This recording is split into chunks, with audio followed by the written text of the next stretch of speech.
Hello, hello. Oh, there we go. Am I echoing? I don't think I am. Let's see here. What's going on, everybody? Who watched this debate? All right, who watched the debate? I didn't watch the debate yet. I saw a couple clips here and there, but I actually didn't have time to watch the. I didn't have time to watch the debate. I was out with my kids. My daughter had a friend over, trying to do a sleepover on a school night, the whole 9 yards. So yeah, it was a late night for me. Super late night for me. I'm exhausted. I'm tired. I'm everything. Okay, I'm everything. I've this last week. I'll be honest with you. This past week, meaning last week into this week, my kids are killing me. They've actually killed me. I'm so tired. I am so tired. I really, really am. I really, really am. So I didn't have time for anything yesterday. By the time, her friend went home, and then, we got them food, and the food that they ate, they didn't want that anymore. So we had to cook when we got back to the house. Oh my God. It was just one thing after the other. One thing after the other. It's just the way it is. It's just the way it is. Got to deal with it. But let me see here. Where is this debate at? Give me a second. One second. Let me see. Is everything working? Do I sound okay? I know this is kind of an impromptu live debate. You only saw a clip? Okay, cool. Yeah, I didn't watch the whole thing either. I'm not a huge fan. I mean, listen, I'm not a huge fan of Seth Moulton. I appreciate his service and all of that, right? Politically, I'm not a huge fan of Seth Moulton. He could be a nice guy and all of that, and I appreciate his, this time and service and everything. But let's see what's going on here. Give me 1 second. All right. Let's see. Where is this debate? Oh, here we go.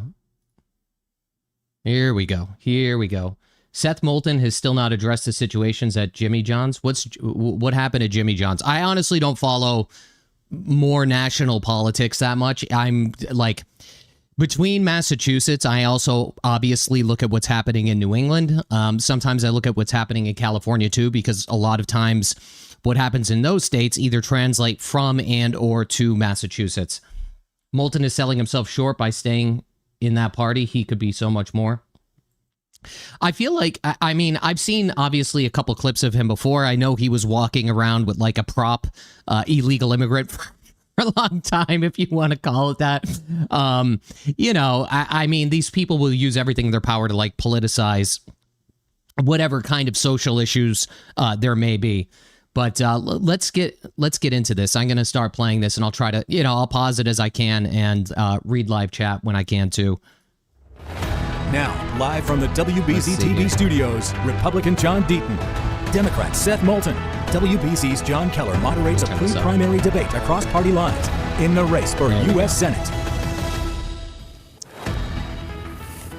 Welcome to a special presentation of WBZ News, a first-of-its-kind pre-primary inter-party debate in the race for U.S. Senate. I'm John Keller, political analyst for WBZ. The candidates joining us tonight will appear on your primary ballot on September 1st, and they... I watch everything at 2x speed, because I don't have enough time between my real estate job, kids, and doing some of this, right? ...are Attorney John Deaton, the Republican nominee for Senate, 2 years ago against Elizabeth Warren. He's running unopposed in his party's primary.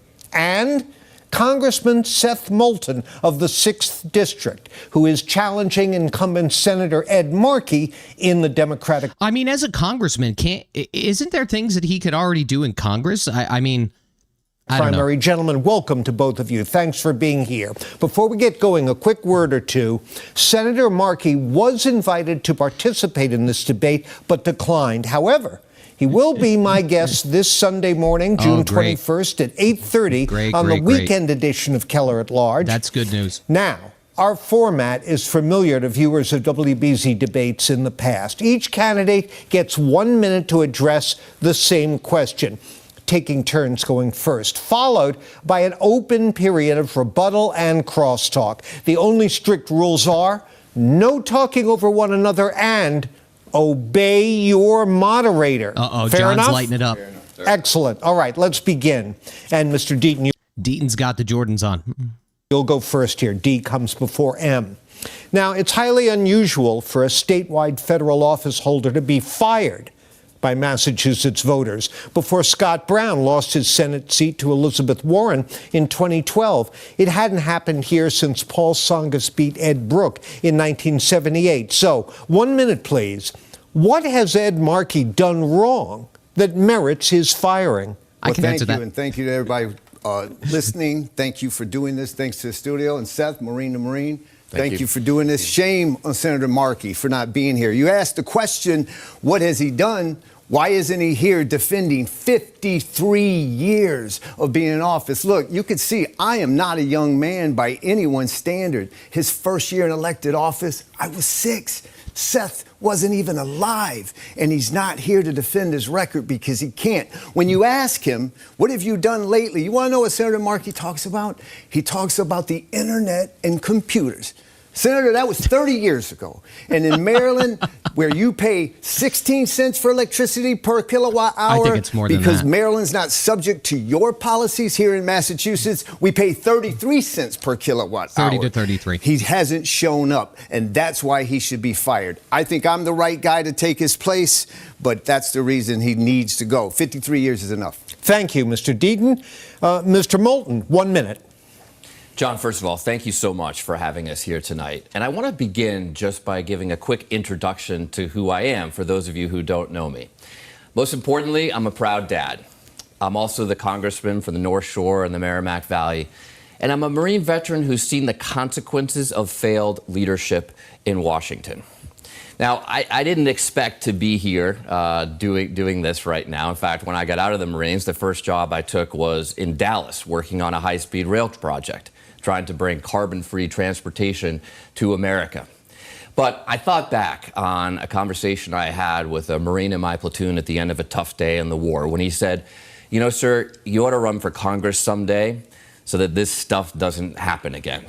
Now, he used a Marine term for stuff, but I think you understand what I mean. Deaton wins. The point Don't is that spoil a it lot on of me. people doing the hard work in America, fighting on the ground, they don't have a voice. A lot of people in Massachusetts right now feel like they don't have a voice in our politics. And they need a fighter. They need someone who's going to change the playbook, bring in a new generation of leadership, start making Democrats win again. You can And that's Start exactly making why Democrat. What is this guy talking about? I mean, he seems like a nice guy. Let's be a little fair here. I could really go off the rails, but I'm trying to not. But what is he talking about? I mean, look at it this way. The majority of Massachusetts is independent, and the majority of the legislature is Democratic. There's no transparency. There's no accountability. And the fact remains, everybody that's in Congress and Senate, they would rather fight the federal administration, not bring back tax money to the state, and then put it on the taxpayers to make them struggle. I don't care who's in office. It doesn't matter to me if it's Joe Biden, or it doesn't matter to me if it's Barack Obama. It doesn't matter to me if it's George Bush. It doesn't matter to me if it's President Trump. These people would rather disenfranchise the entire state of Massachusetts than to actually bring back money and represent the state itself. Like, that's how I feel about these things. I'm in this race, and it's why I'm here to take on a Republican tonight. You can expand on your comments as we enter this open period rebuttal, Mr. Deaton.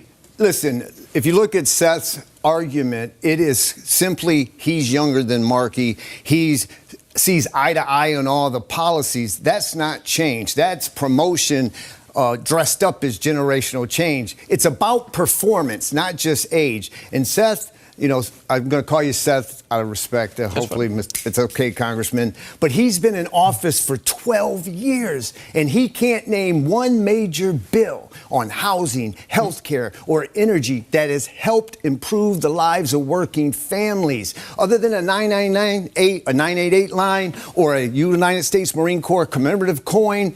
We got 250 years of history. We don't need a coin. We need policies that change the lives of working families. Name one bill. Rebuttal. Go ahead. 988, the National mental health hotline that I passed with a fellow veteran, working across the aisle to get something done in a very difficult environment in Washington. And there was a recent study that came out in the Boston Globe that said that teen suicide across the nation is down 11% just because of that hotline. Is that true? There I'd are have to look that up. thousands of Americans every single month whose lives are saved because of that. And it's not easy to get things done in Washington. This is a very significant piece of legislation. It was not easy to get passed. There were a lot of debates about how it would be staffed, how it would be funded, a lot of even brutal fights over what the number would be. But at the end of the day, it's saving people's lives. It's helping people in their worst moment. And I've had people all across Massachusetts come up to me and thank me for getting that done in a very difficult environment to get anything done in Washington today. Go ahead. John and everyone out there, notice I said, other than the 988 line, name one major bill that has changed the lives and helped people, working families in Massachusetts on energy, health care, housing. John, he's not going to change anything because he agrees with everything the Democratic Party is doing. There's going to be no changes, right? There's absolutely not going to be any changes. And Seth Moulton is like, and no offense, Seth, you seem like a nice guy, but it's going to be Ed Markey 2.0. That's all it's going to be, or Ed Markey light. That's what I think. He can't name one 12 years, but this is his argument. His argument is that he has a difficult coworker in Republicans. In the private sector, you don't get to blame difficult coworkers. So that 11%, sorry to keep pausing it, but we're going to do that. Otherwise, you could have watched it last night. So it says a recent study found 11% decline in suicides among young people. Okay, so it's not just teens. That encompassed ages 15 to 34. So it wasn't just teens, okay? Co-workers for not doing your job. Let him respond, please. Go ahead. I mean, we do have a very difficult, a lot of difficult colleagues who just support Donald Trump in the Oval Office every single day. It makes it very difficult to find any Republican that you can work with, and that's why I'm not afraid to take them on. That's why I go on Fox News. That's why I go into the Lion's Den. That's why I am here debating the Republican here tonight in Massachusetts, because we have to be willing to take on those fights. But we also have to get things done. I'll name another bill, the Brandon Act. The Brandon Act should matter a lot to you, John, because it's helped a lot of service members get mental health assistance in a time of need. I've worked on the Afghan Adjustment Act. I proposed the American High-Speed Rail Act, the most aggressive, progressive, high-speed rail bill in the entire United States Congress.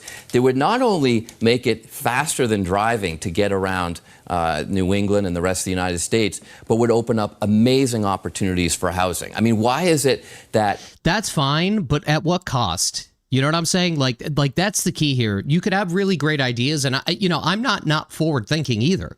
I'm definitely not forward thinking. I mean, geez, I grew up with computers. I mean, I'm pretty good with technology and stuff.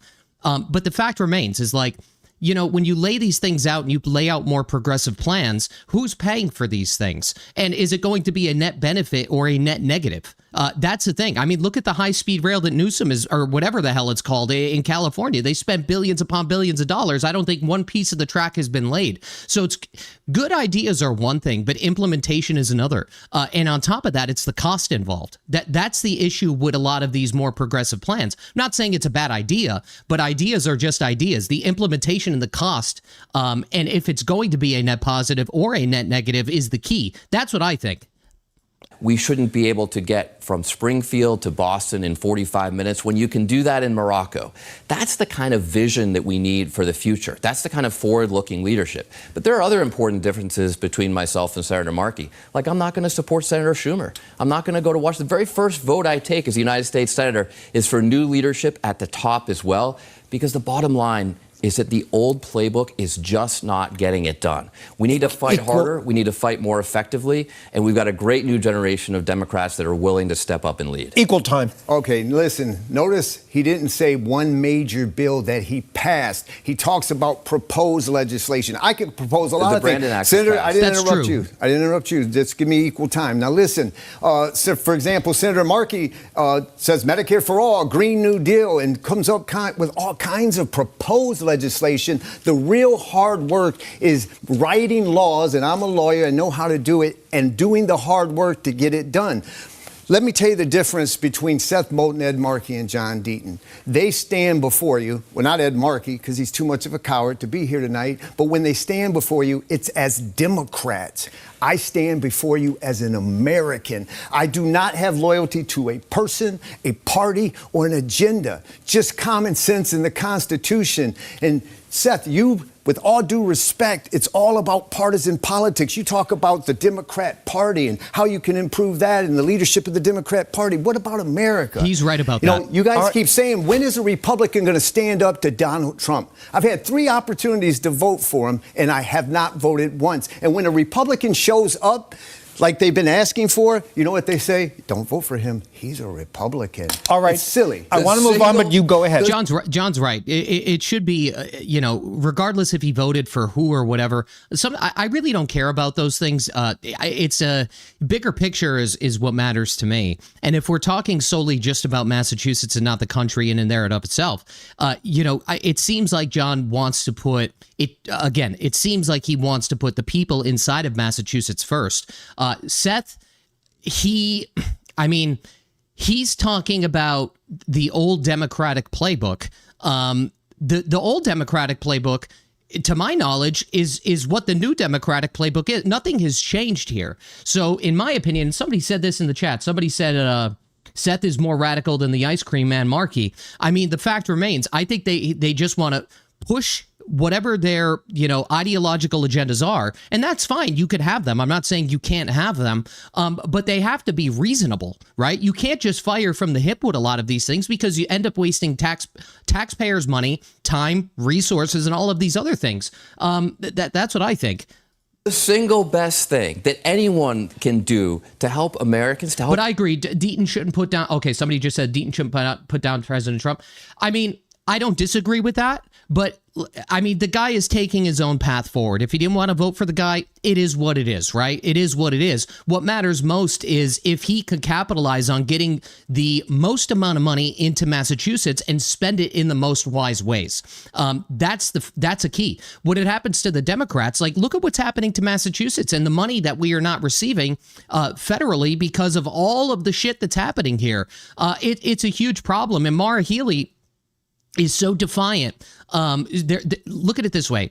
Maura Healey and basically everybody in Senate and Congress and all that stuff, they just don't want to work with the guy. And I understand it could be difficult to work with him, but you have to find some kind of common ground here, right? You can't just, you can't disenfranchise the people of the state that you represent just to continue some ideological goal. That's what I think. Working families, to help people struggling in Massachusetts just to afford filling up at the pump or being able to pay their rent, being able to pay their electricity bills every month. The single best thing that anyone can do is get rid of Donald Trump. And the problem is that when we send a Republican to Washington... Dude, everything was expensive under Biden too.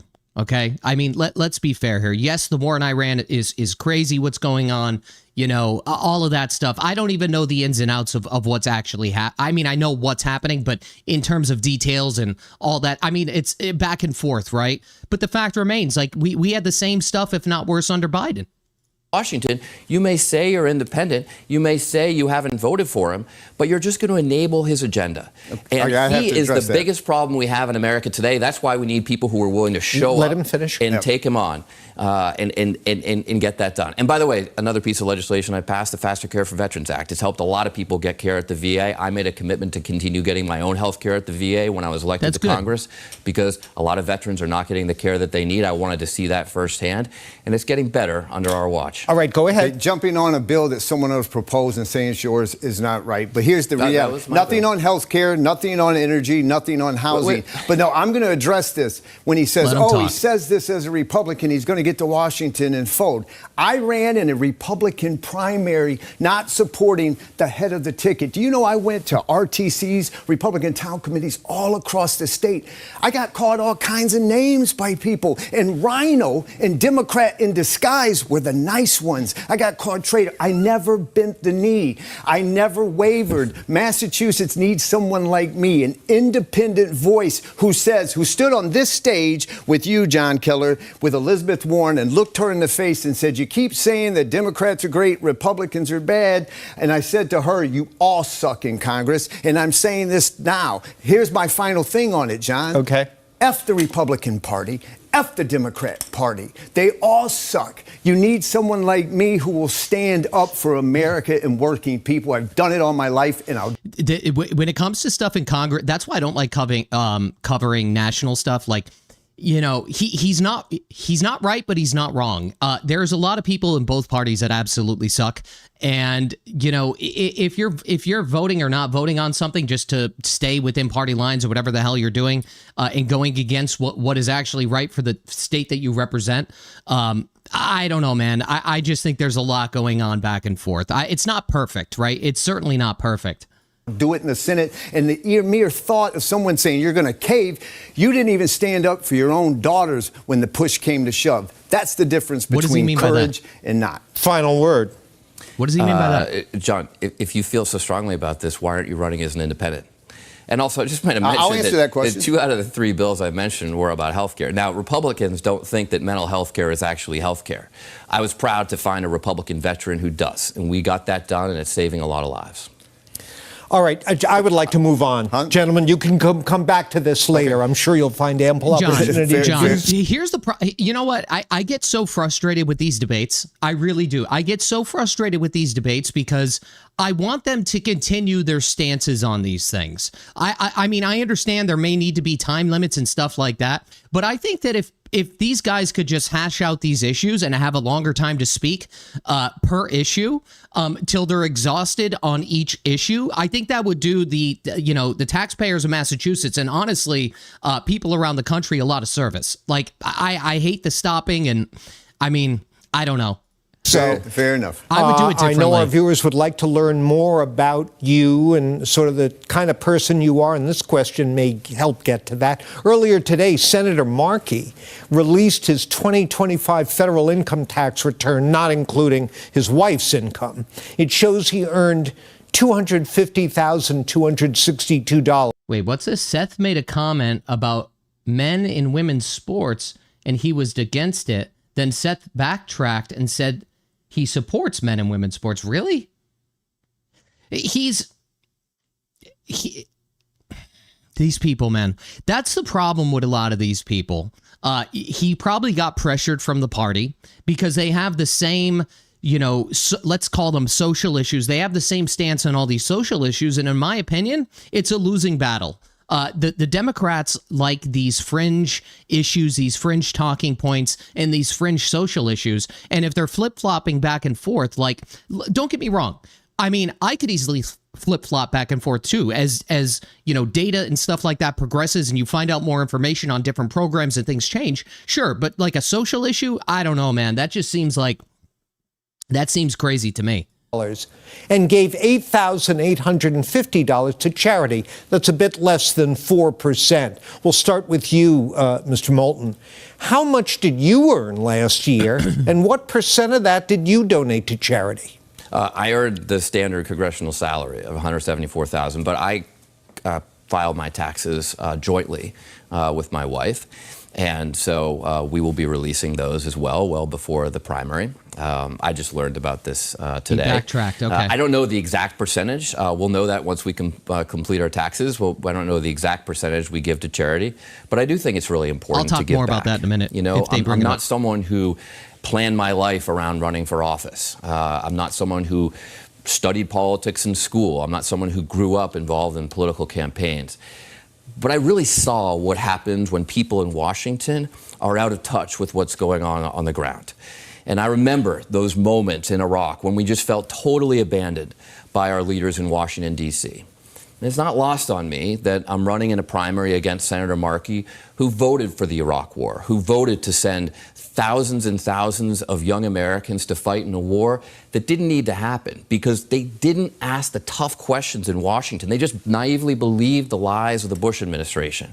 I'm not going to take votes like that in the United States Senate because I've seen the consequences of those votes on the ground. Time. You can get back to this more if you want. Mr. Deaton, 1 minute. How much did you make? What percent did you give? Well, that's the easy answer. I didn't make any money last year. And because I've invested in Bitcoin and crypto, that's down. I didn't make any money trading stocks, unlike people in Congress. I have a business loss. I had a business loss last year because business, for me, is struggling because I chose to try to publicly serve. So I'm on extension now, but I released all my tax returns last time. I'll release them this time. I donated $10,000 to the Boys and Girls Club, even though I had a loss. And I spent many hours on pro bono work. I'm on the Ronald McDonald House charity, which is amazing. Donate to everyone out there. Go to Ronald McDonald House and donate. Don't donate to my campaign during this. Donate to them.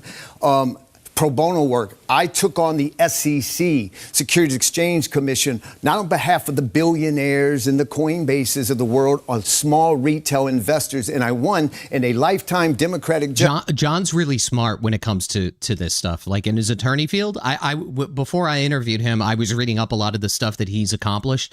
He seems very well versed and educated in that field. Appointed by President Obama cited my legal pro bono work that saved the life savings of small-time investors. I've been fighting for the little man all my life. For 30 years in Massachusetts, I've been representing people with mesothelioma, taking on multi-billion-dollar corporations. Okay. The same one that donates to him and Ed Markey, I've been suing him in court. Rebuttal.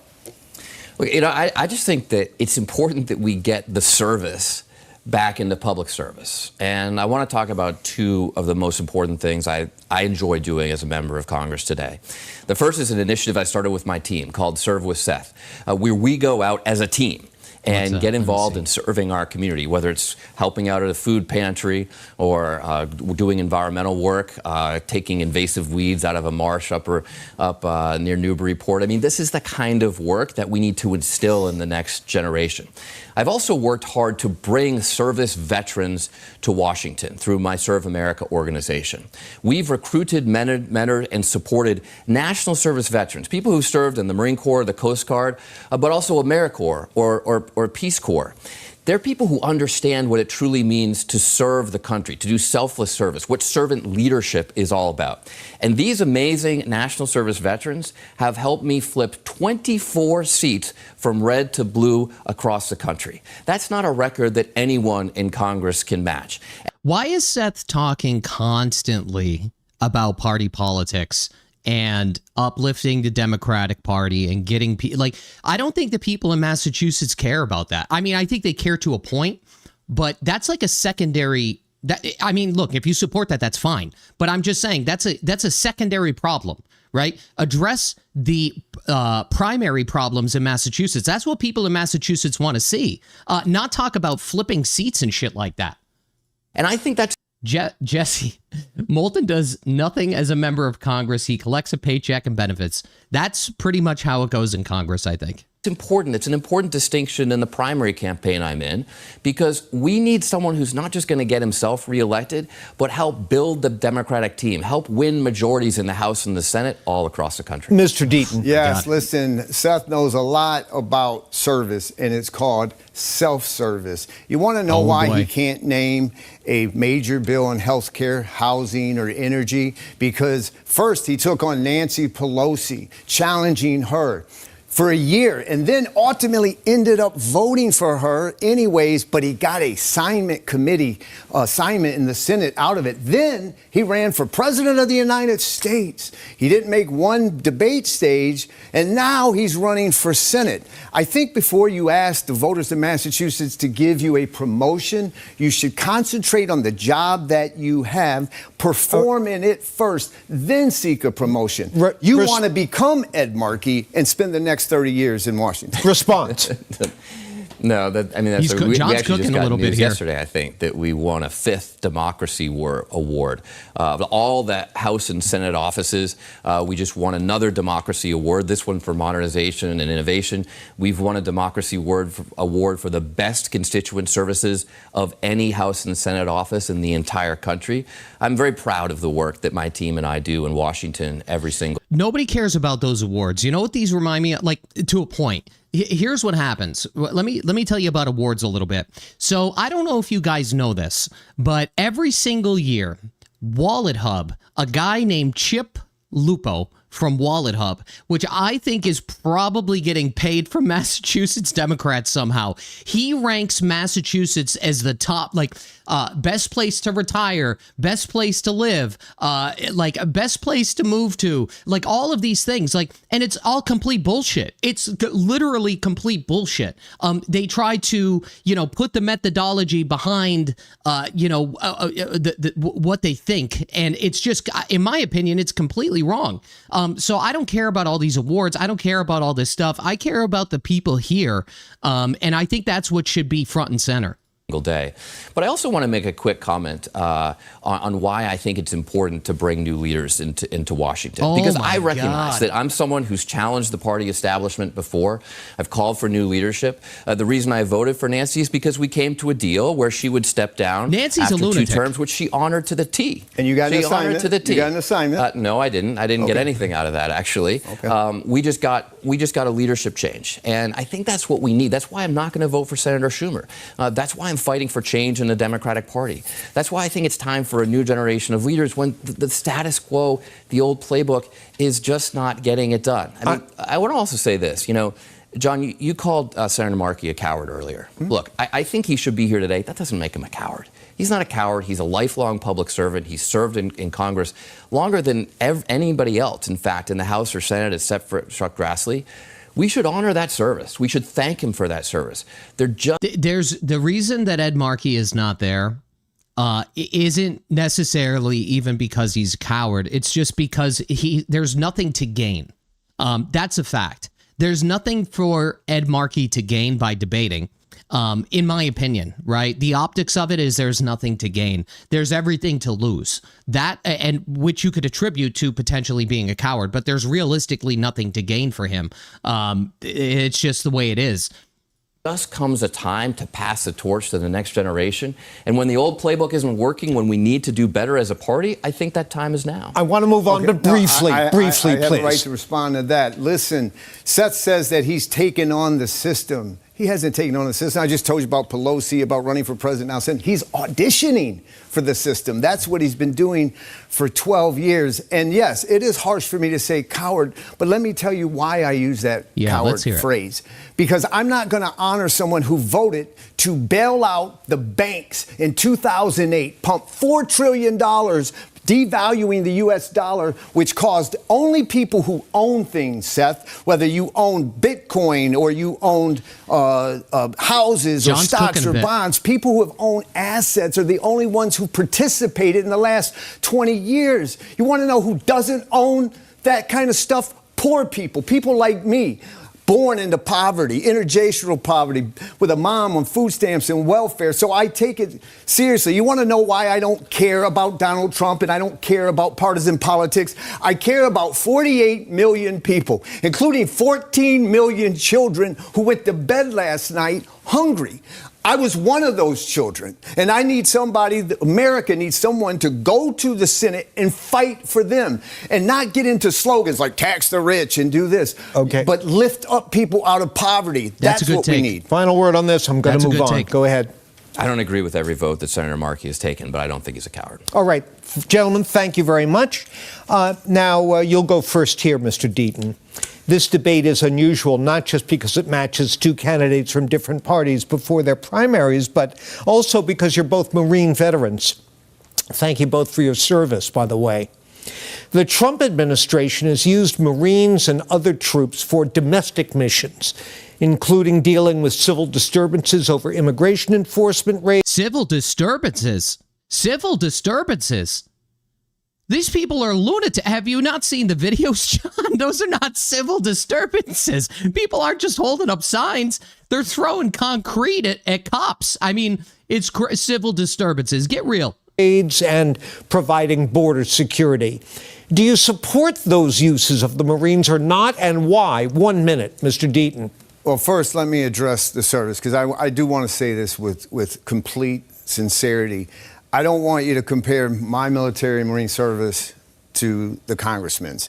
We both are Marines, we both served, but his service to this country is on a much higher level. I never served in combat. Seth served 4 tours of Iraq. The man has 2 Bronze Stars with Valor, which means he has demonstrated battlefield courage. I would like to think I would, but I've never been put in that situation. So I respect that. John, I was going to say I respect that too, but I respect your willingness to sign up to serve. You know, I didn't expect to be in a war. I ended up there.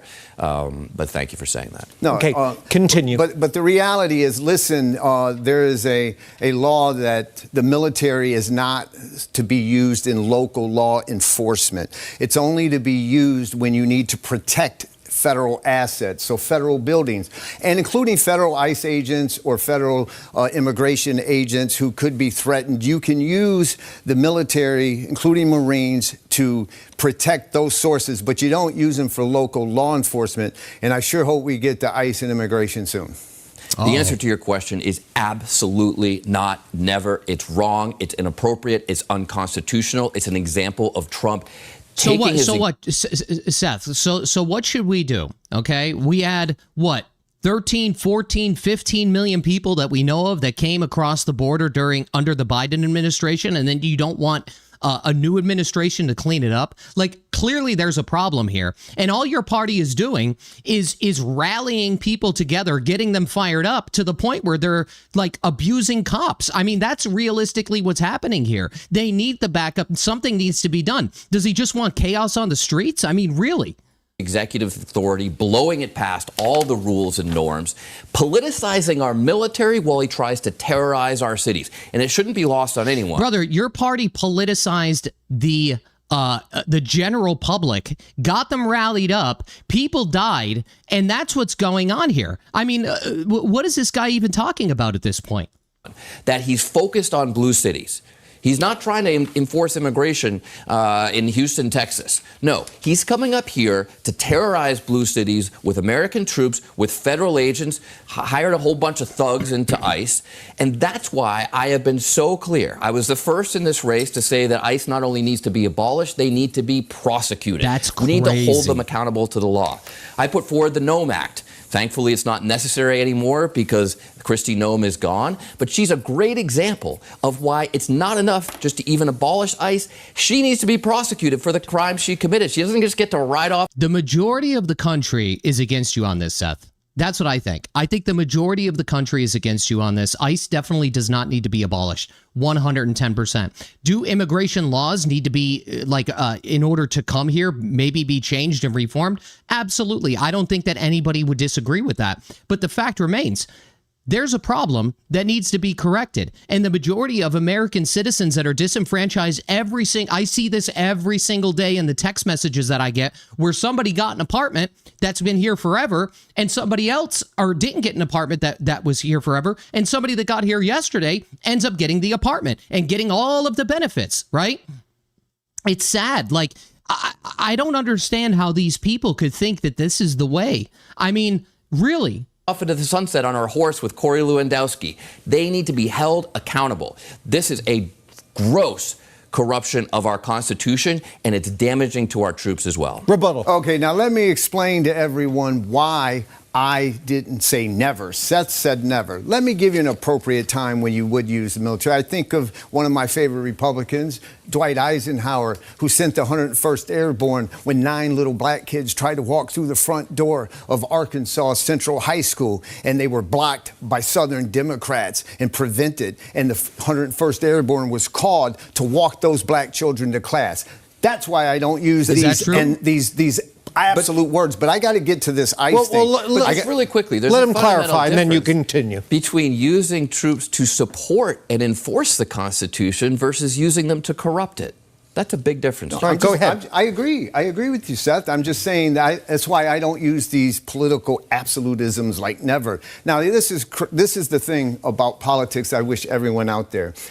Seth says that we got to abolish and prosecute ICE. To everyone out there, that is, abolish ICE is not a policy. It's a slogan in an election year. Does it sound familiar to defund the police John's 6 right years about ago? this. They're doing it to raise money and to create division and havoc. Correct. And here's an example. Markey in 2013 voted for the detention bed mandate, mandating 34,000 ICE beds at a minimum per day. Other Democrats call it a massive tool deportation, but that was Ed Markey. I bet a lot of his supporters don't know that. And then he goes, we got to abolish ICE. Seth thanked ICE in 2013 says that we got to abolish and prosecute ICE. To everyone out there, I got to hear this again. Abolish ICE is not a policy. It's a slogan in an election year. Does it sound familiar to defund the police 6 years ago? They're doing it to raise money and to create division and havoc.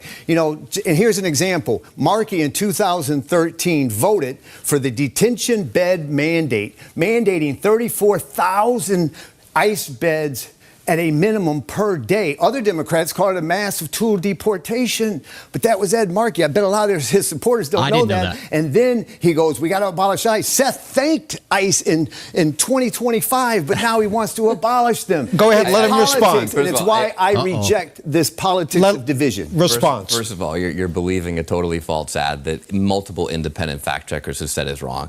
I was not only the first in this race to call for abolishing and prosecuting ICE, but I went to Minneapolis to be on the ground with those patriotic Americans, standing up for immigrants, for families, and for our constitutional values. I've been fighting every single day to hold Trump and the administration accountable, and I've been very aggressive at going after them and not afraid to have this battle on Will Cain, on Sean Hannity, going on into the Fox's den to take on MAGA Republicans who enable this behavior.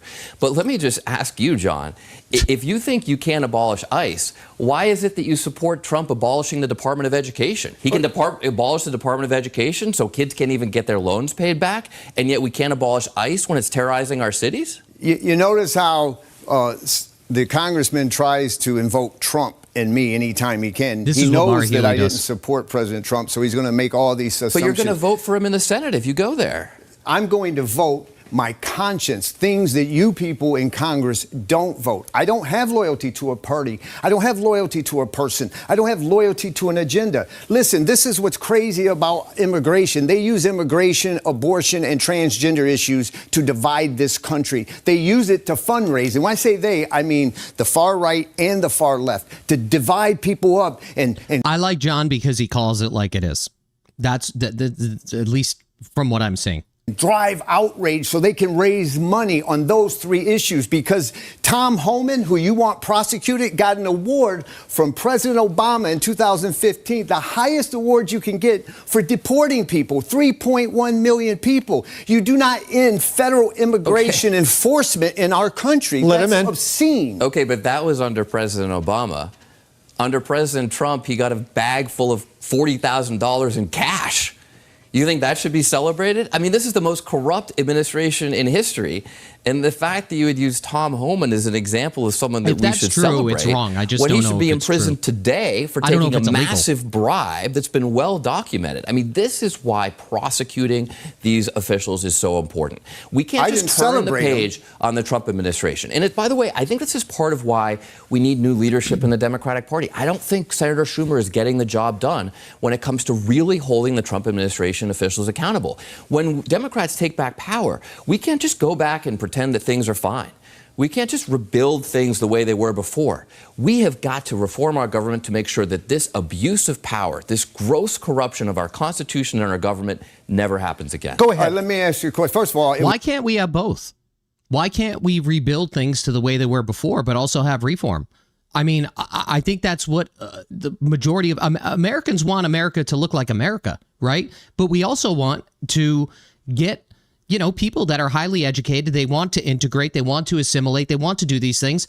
That's fine. I don't have an issue with that. But the problem is you can't just let 15 or 14 million people cross the border illegally. I mean, It's as simple as that. It was President Obama, I'm pretty sure you voted for him, that celebrated Tom Homan. No, my point is he celebrated him under Obama, let me but ask he you a took the question. bribe Let under me Trump. ask you a question. It's my time now. Let me ask you a question, Seth. Do you agree with President Obama when he deported 3.1 million people, illegals in this country? Do you agree that that was necessary and good? Look, I think that Obama was very aggressive with deportations. So and you I don't disagree? know that I would. Look, Of I course, don't know you're that I the would. primary.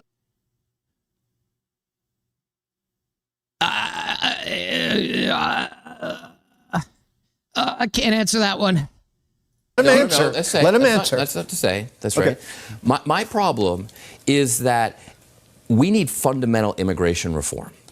We need I don't think fundamental anybody immigration disagrees reform. with that. Why'd you Because vote right against it? now, it's harder to actually go through the process to become a citizen than it is to just walk across the border. And that's fundamentally wrong. We need to incentivize legal immigration while It should be hard to a point, right? Like if somebody, look at it, this is my thoughts on this.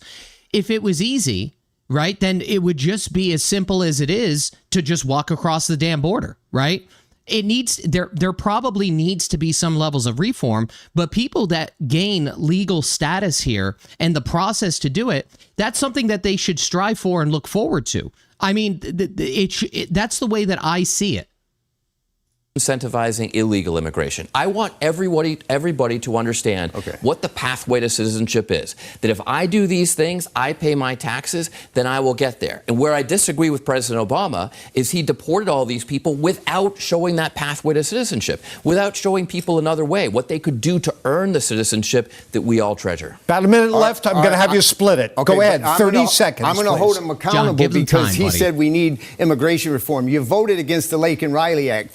Bipartisan. 33 Democrats in the Senate voted for it. Only Ed Markey was 1 of 9. But you want to know what Seth Moulton says? He says he didn't vote for it because it took due process rights away from people with a charge. Seth, you're giving more Why should we give due process to people that came here illegally? I mean, really? rights to an illegal who commits a crime than an illegal who doesn't commit a crime, because if you give them full due process, and deportation, I'm a lawyer, Seth, deportation is a civil proceeding. You don't apply criminal conviction beyond a reasonable doubt where you can get a trial extended 3 years. You're encouraging illegals to come here, commit 100%. a crime, and then they get due process rights while we process civilly the ones that don't. That's insane.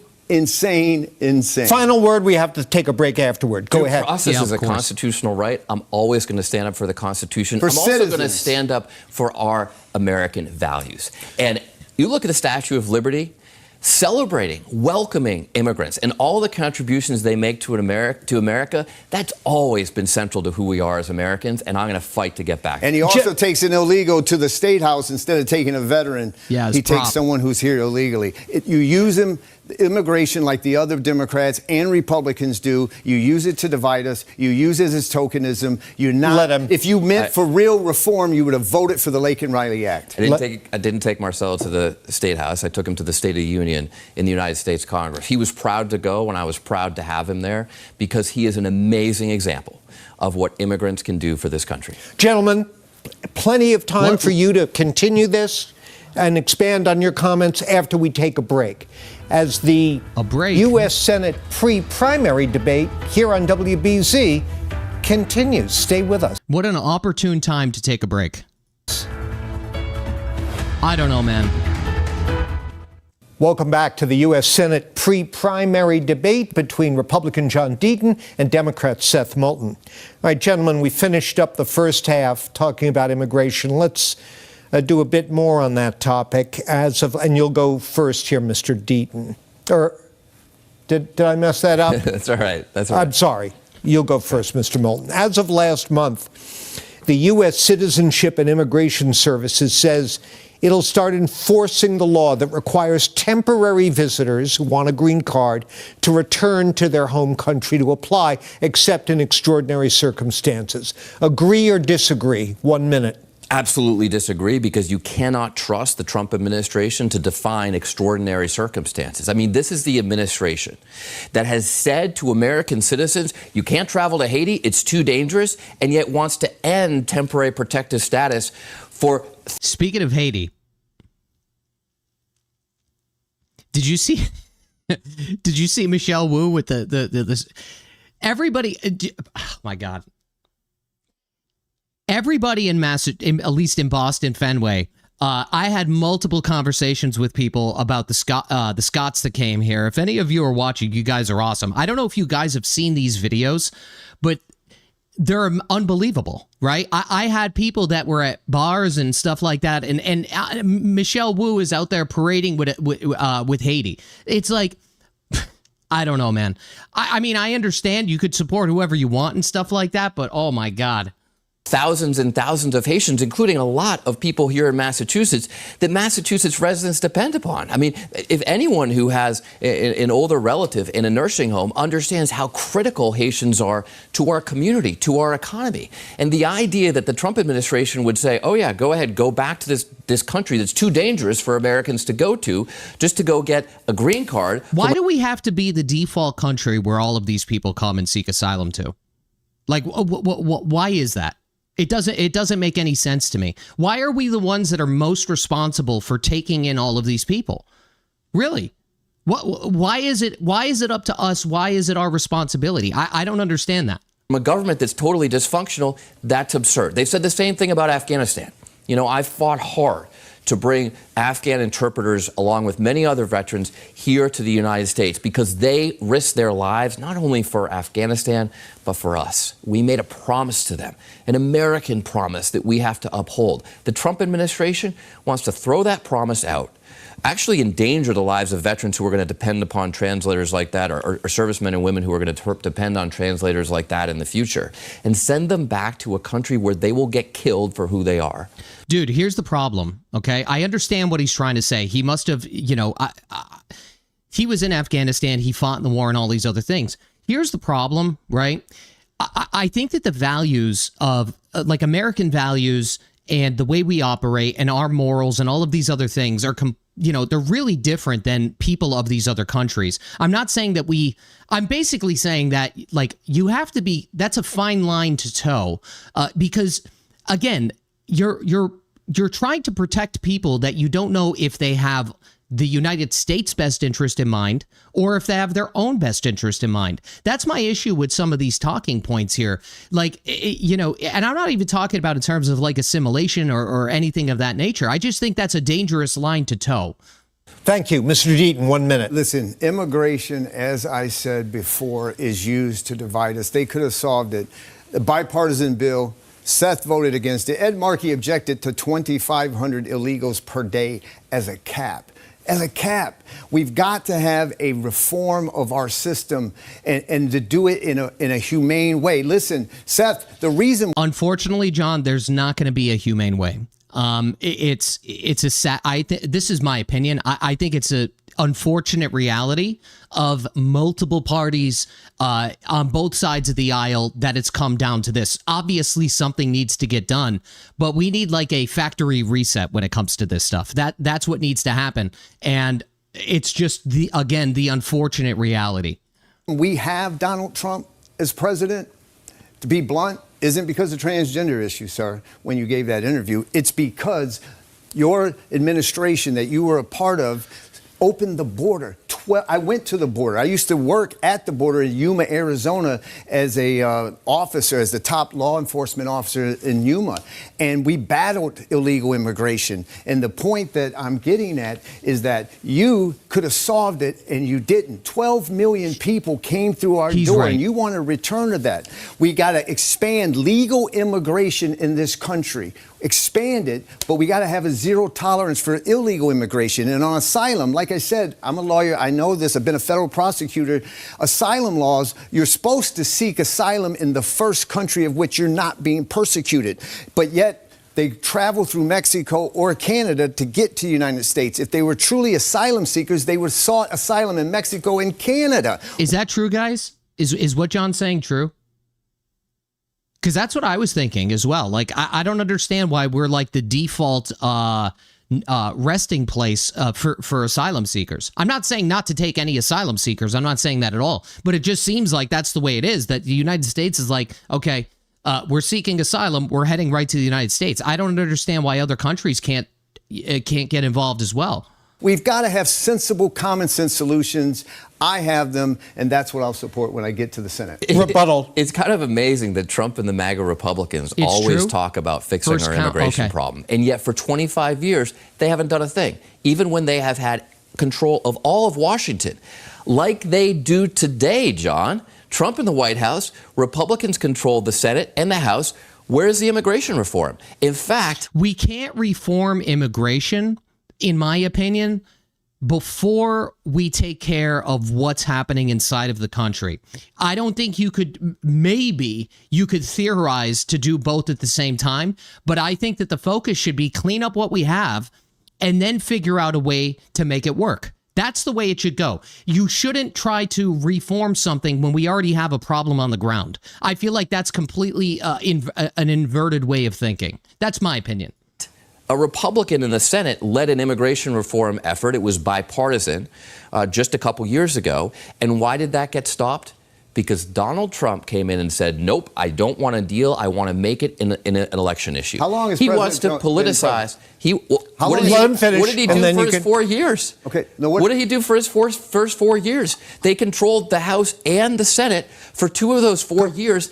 They did nothing. Back under George W. Bush. George W. Bush, not someone I agree with on many things at all, but he did propose immigration reform. Who sunk it? House Republicans. This is the problem, is that Republicans continue to enable this hateful agenda, this agenda where they don't want to reform anything. In fact, look, the only thing the Republican Party's done 2 things basically in the last 25 years. They've cut taxes for the rich, and they start wars we don't need. They've started wars we don't need. All right? Okay. 2 things. Cut taxes for the rich and start wars we don't need. That's not a very good partisan record. That's why I'm proud to be a Democrat, not a Republican. Let me introduce myself. I'm John Deaton. I'm debating you, not Donald Trump. Oh, boy. I didn't support President Trump for 3 times, but you suffer from Then being... why aren't you running as an I didn't independent? interrupt you. Okay. I did not interrupt you. Okay. You act like he's been president for the last 2 years. Yes, you guys could have solved it. Seth, you could have solved it when Biden had the House and he had the Senate. When Obama had the House and Senate. And when Obama deported 3.1 million, you're like, oh, I think I disagree with that too. You cannot have an open border in this country, and that's what you did. And that's why when you went to the New York Times to interview why the Democrats lost and why someone as bad as Donald Trump, with all the chaos he brings, why he would be reelected, what did you say? You didn't talk about open borders. You didn't talk about inflation. You said, oh, it's the transgender community. That's actually just not true. If you go back to that interview, I talked about 3 things. I don't know what he's talking about here. Immigration, and just being willing to have an honest discussion about contentious issues like transgender rights, which I fully support. But I'm just saying we ought to be able to have a debate with that within the independent Democratic Party, or else Republicans are going to set an agenda, and it's going to be hateful against the very people that deserve our protection, that the Democratic Party is the only party willing to protect. So actually, I did talk about immigration. But I think, look, John's criticism of me here is that I just, stand with Democrats on immigration. No, you which run is for true, president, you run for Senate. But let me just tell you, but wait a minute. policy. Instead of just, you're complaining about being equated with Trump. I'm just saying, not anyway.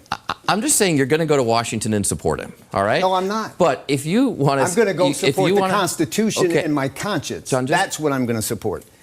Just for the record, you are interrupting a lot. But I want a chance to respond and just say what my immigration policy is, okay? Because I think people deserve to hear that. Not just saying, well, you agreed or disagreed with what Obama did. Let's hear it. I think there's 3 things. 1, we need to prosecute the federal officials who are supposed...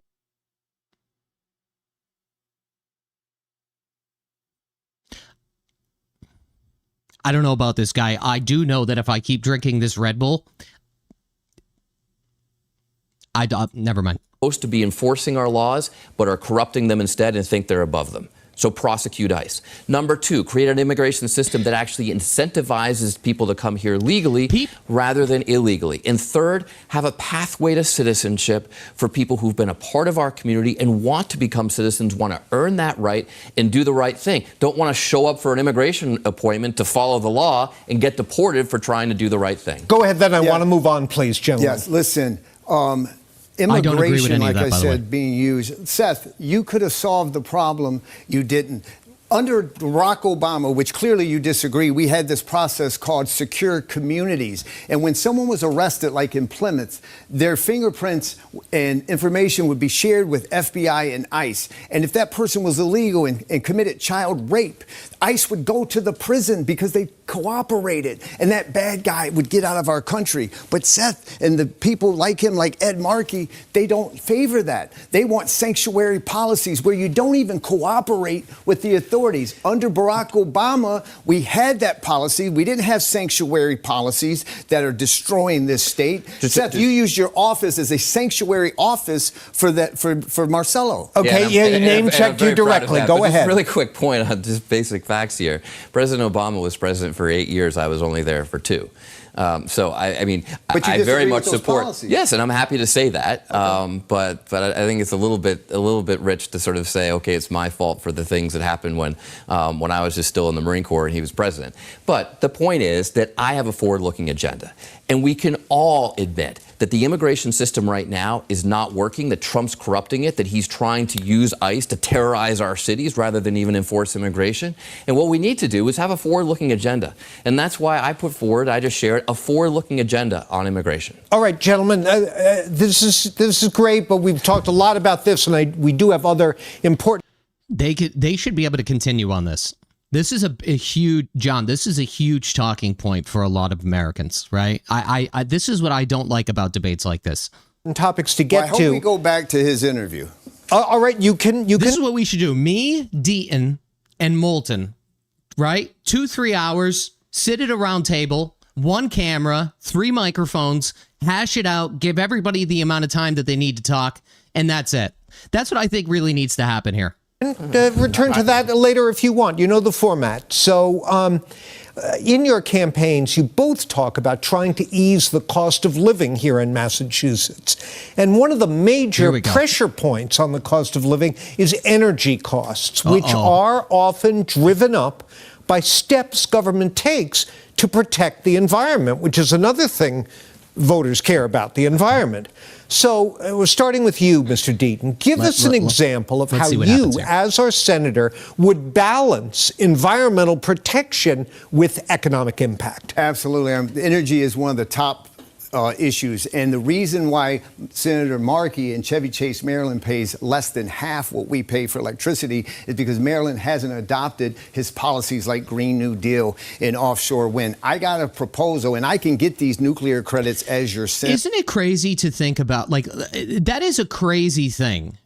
Isn't that pretty crazy? Like, Ed Markey does not live in Massachusetts. He lives in Maryland. He lives in Maryland, where they haven't adopted, at least based on John Deaton's talking point here, where they haven't adopted the Green New Deal. How could you be, like, really, how could you be like an advocate for something and all of these other things and live in an area where it's not even implemented? Or more importantly, how could you not get it implemented, right? Like, that doesn't make any sense to me. It's totally counterintuitive.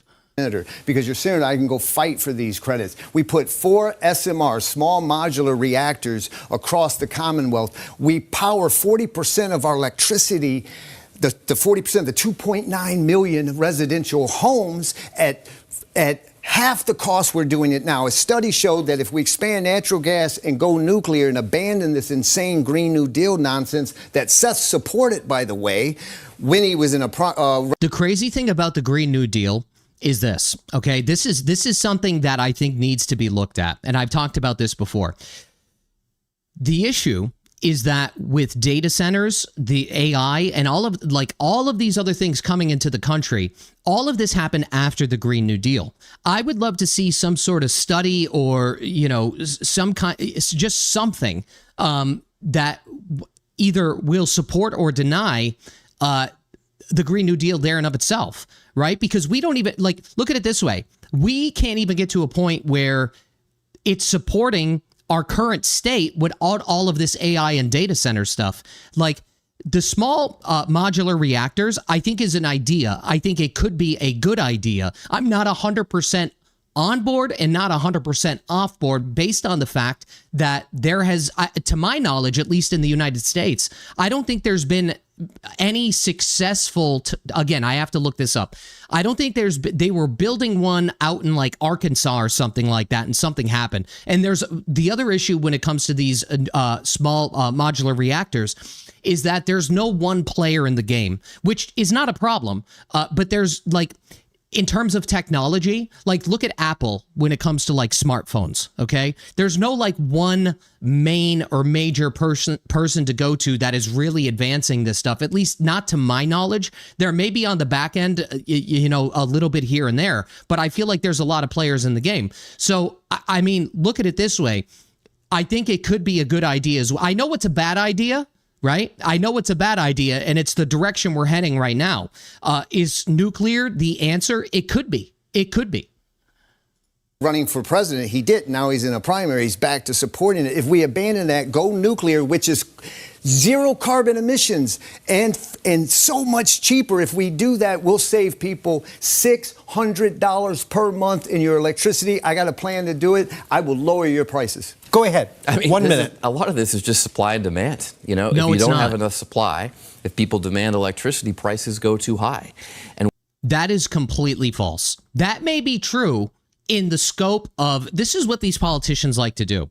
See, what he just said is true at face value, right? But it doesn't apply to what's necessarily happening inside of Massachusetts. We do have a supply and demand problem, 110%.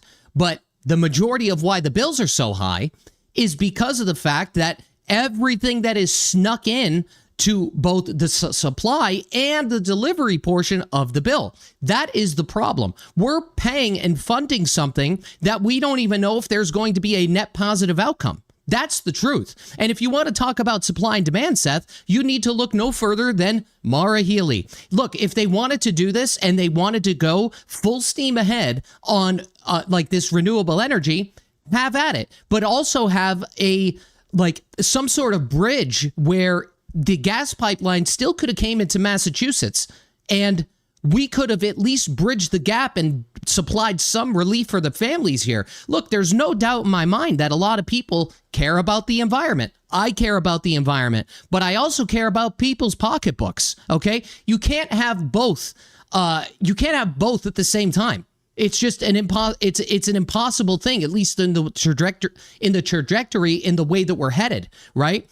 I don't mind saving the planet and all of these other things, but we also can't go broke getting there. That's the fact.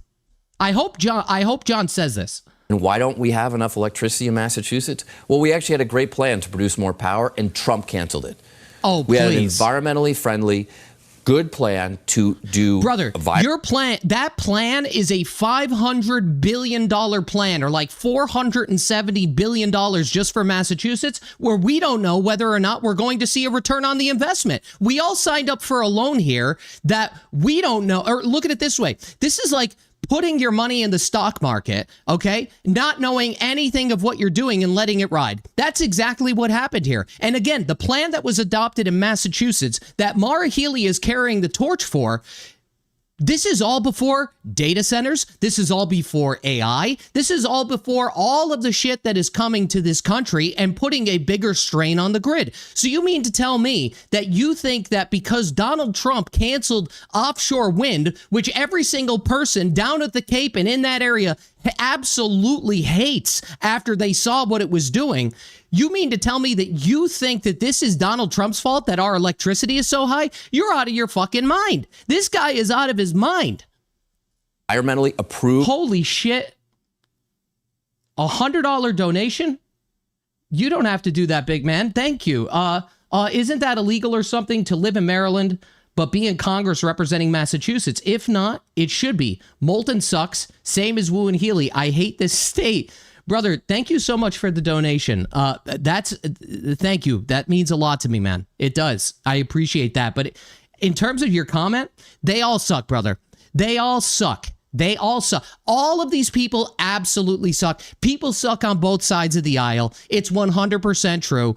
But what happens here and what I talk about is Massachusetts, okay? We talk about Massachusetts. All you need to do is this. Go look at any major, maybe I'll do a live stream about this one day. Anytime there's a major bill or a mandate or something that is passed in either the energy sector or legal immigration, go and look at the amount of donations that pour into the Democratic Party. They use these talking points, let's say, as a fundraising tool. That's what they do. They use these talking points as a fundraising tool, and then not only the people, forget about the people, the nonprofits and all these NGOs and all these other people, they donate back to their campaigns in order to push this agenda. That's what's going on. It's not in the best interest of anybody. What I'm trying to say is, I don't think that, let's say, offshore wind is the answer. I don't think that, let's say, solar is the answer. I don't know if nuclear is the answer, but I do know that natural gas could have saved us a lot of time and a lot of money and a lot of resources until we get to the path where it makes sense. I think look at it this way. By 2050, by the timeline it's going to take to get to net zero carbon, we'll be replacing the blades on the damn wind turbines at the Cape. That's what's going to happen. And on top of that, when it comes to all the solar, you're going to be able to look down at Massachusetts from the moon or from Mars, and it's going to look like a giant iPhone screen. That's what Massachusetts is going to look like. It's going to look like a damn iPhone screen from outer space. That's the honest to God truth. So you care about the environment and all these other things. What about the optics there and of itself, right? Moved wind power, and what has Trump done? Yanked it away from us. Why? Nuclear? And by the way, no, I didn't say that. I said wind. And why? And by the way, Texas actually produces a lot of wind. You don't see him going after wind power in Texas. Why? Because his policies are politically motivated, not following the facts. They don't do what's right for the country. They're not lowering energy bills. I mean, look, Trump's unbelievably dumb war in Iran has jacked up energy prices more than anything, more than absolutely anything. I mean, people can't even afford gas at the pump, let alone their electricity prices because of Trump's war in Iran.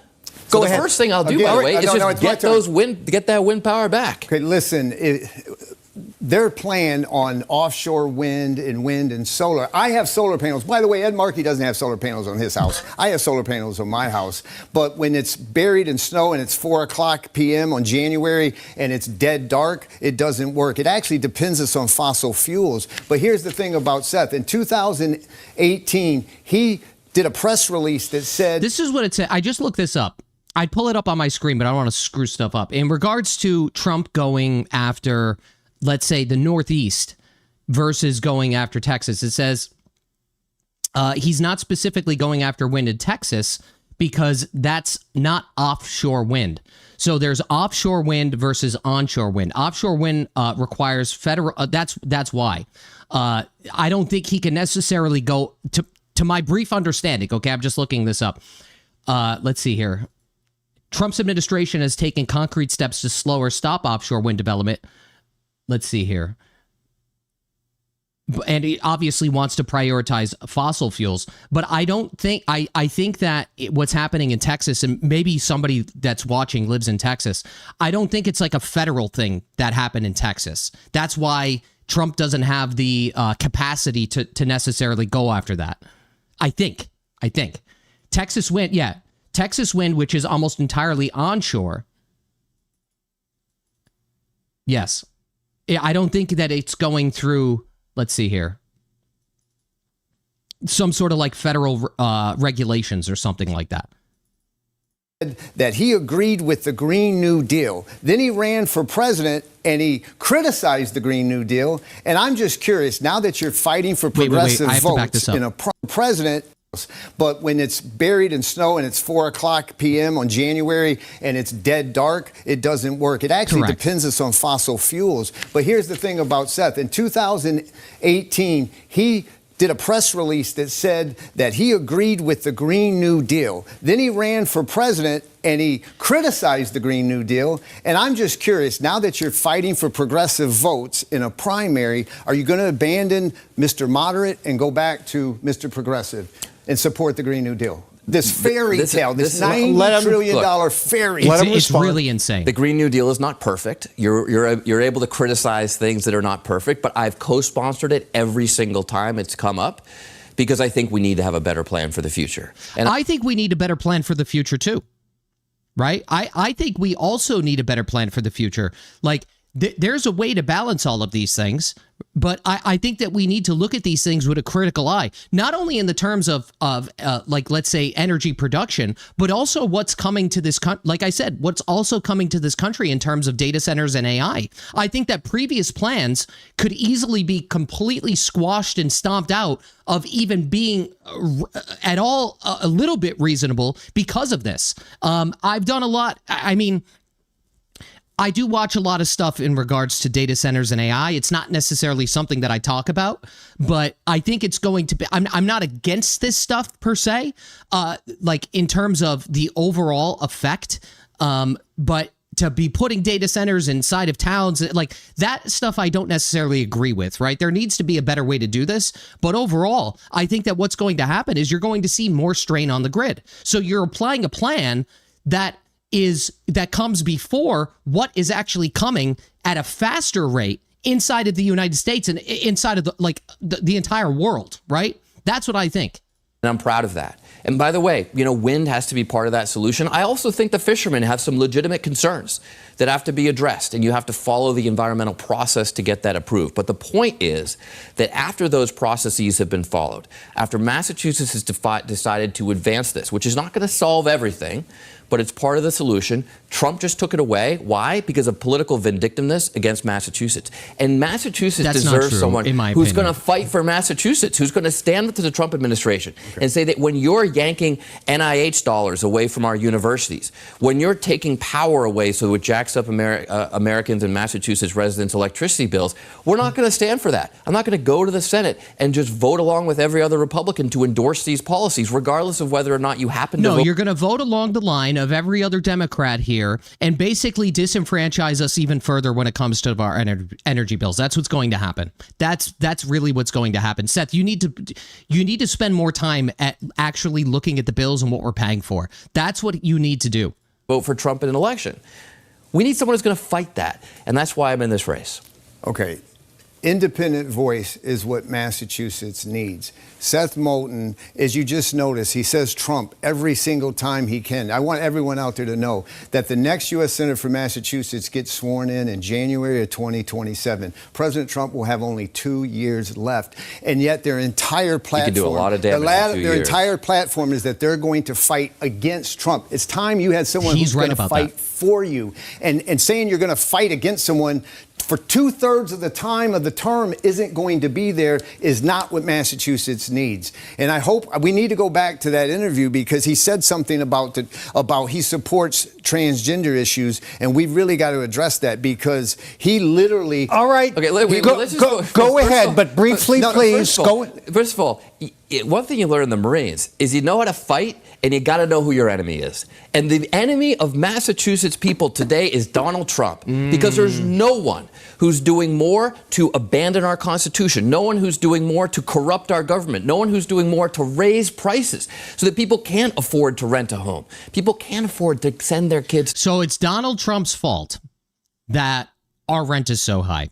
It's Donald Trump's fault that our energy is so high. This guy has absolutely, I truly don't think this guy actually knows what's happening in Mass. No offense, Seth, okay? I think you really need to take a critical look and don't come from a place of emotion or sympathy or whatever the hell it is.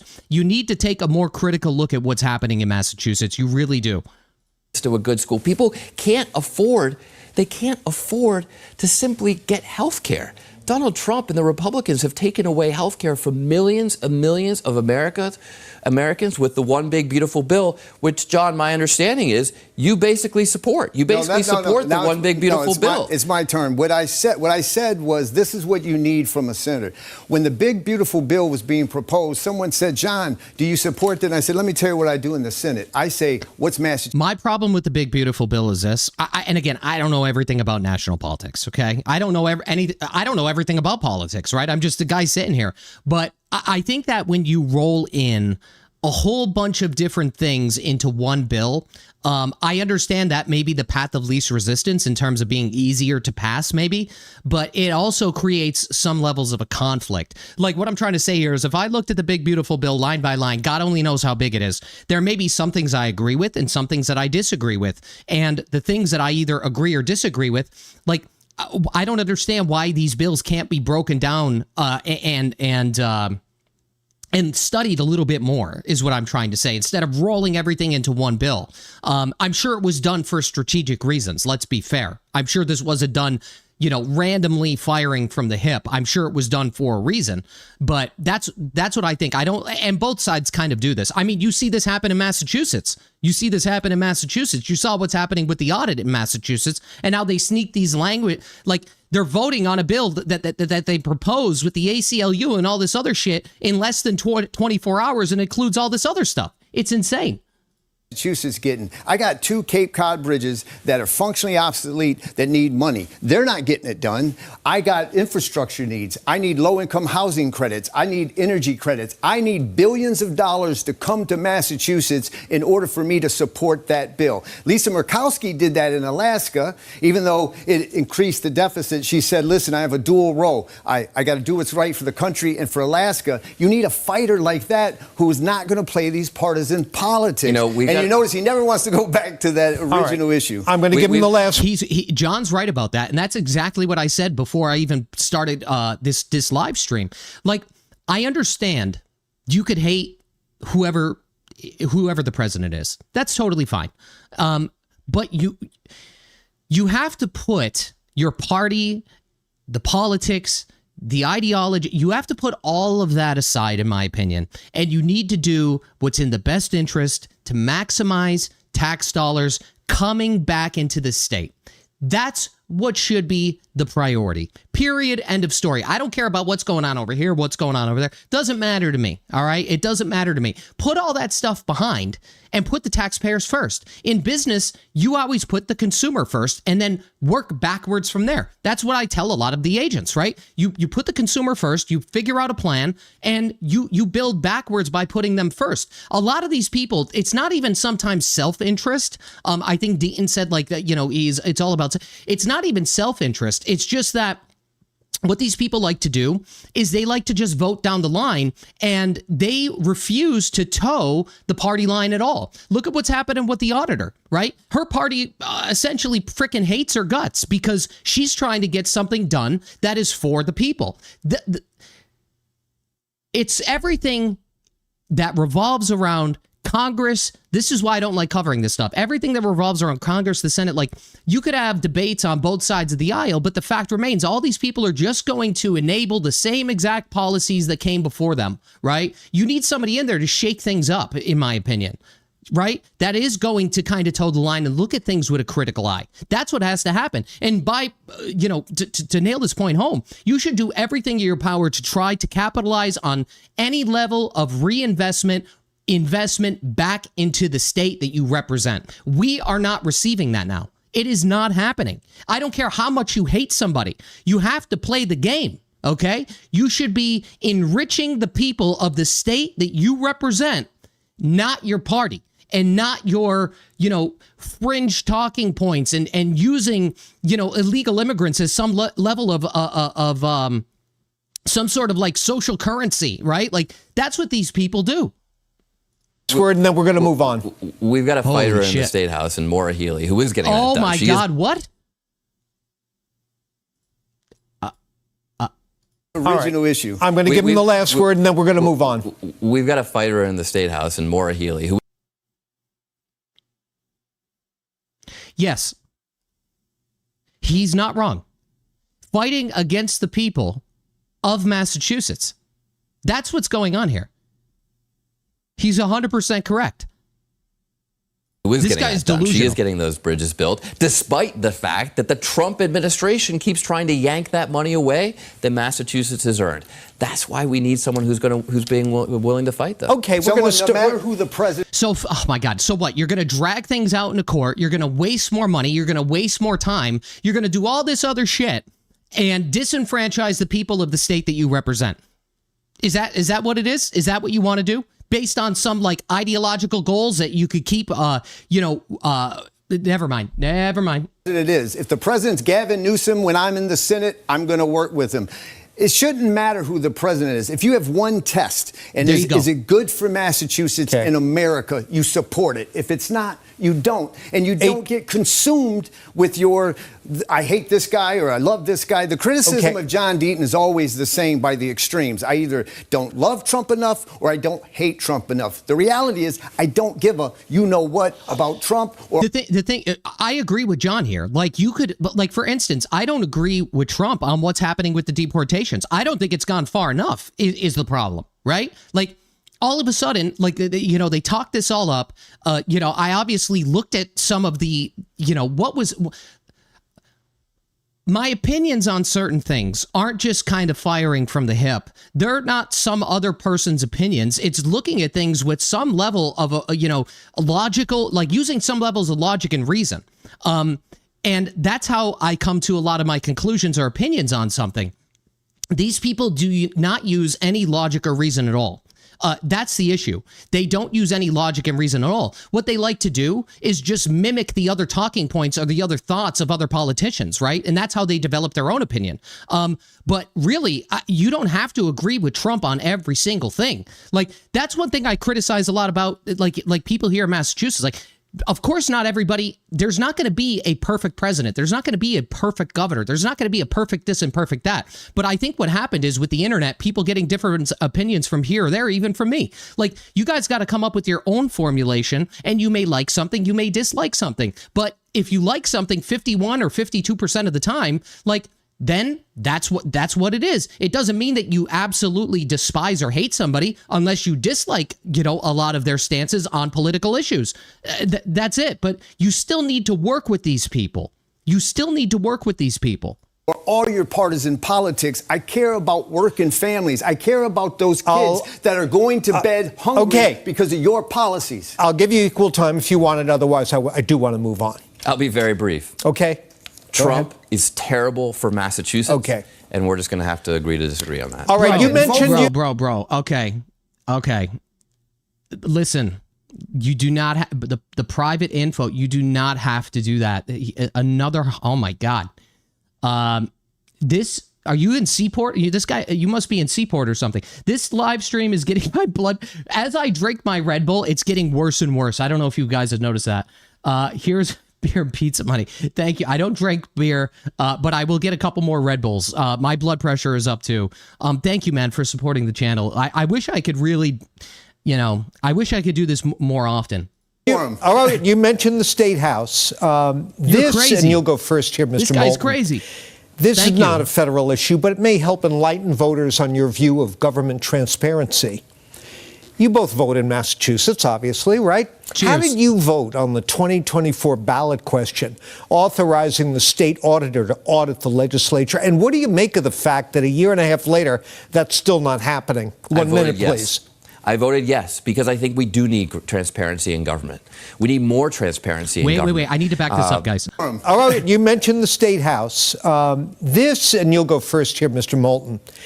This is not a federal issue, but it may help enlighten voters on your view of government transparency. You both vote in Massachusetts, obviously, right?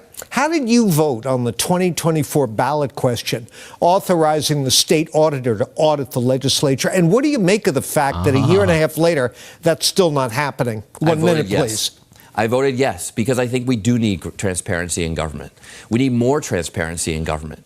That's why I voted for a lot of transparency in government initiatives, but I voted with the majority of Massachusetts voters on this, and I do think it's wrong. And this is an example of where I'm not afraid to criticize my own party. This is good. Seth has a good take, but let's continue to see where it ends up going. Where I'm not afraid to challenge the Democratic establishment when it's not getting the job done. That's why I ran against a 9-term incumbent when I first came to Washington, challenging the Democratic establishment. That's why I was willing to say we need new leadership. That's why I said that President Biden's Afghanistan withdrawal was a mess and we've got to fix it. We got to fix it because people are losing their lives. And it's why I challenged the establishment with setting up Serve America to recruit outsiders to run for office, not people who just worked their way up through the state legislature, but outsiders. And with those amazing service-focused veterans, we've flipped 24 seats from red to blue all across the country. So I'm not afraid to challenge the Democratic establishment when it needs to change. And I do not agree with the Democratic establishment that's trying to protect the state legislature from this transparency that Massachusetts voters deserve. Seth needs to have that same energy where he's at right now in Congress.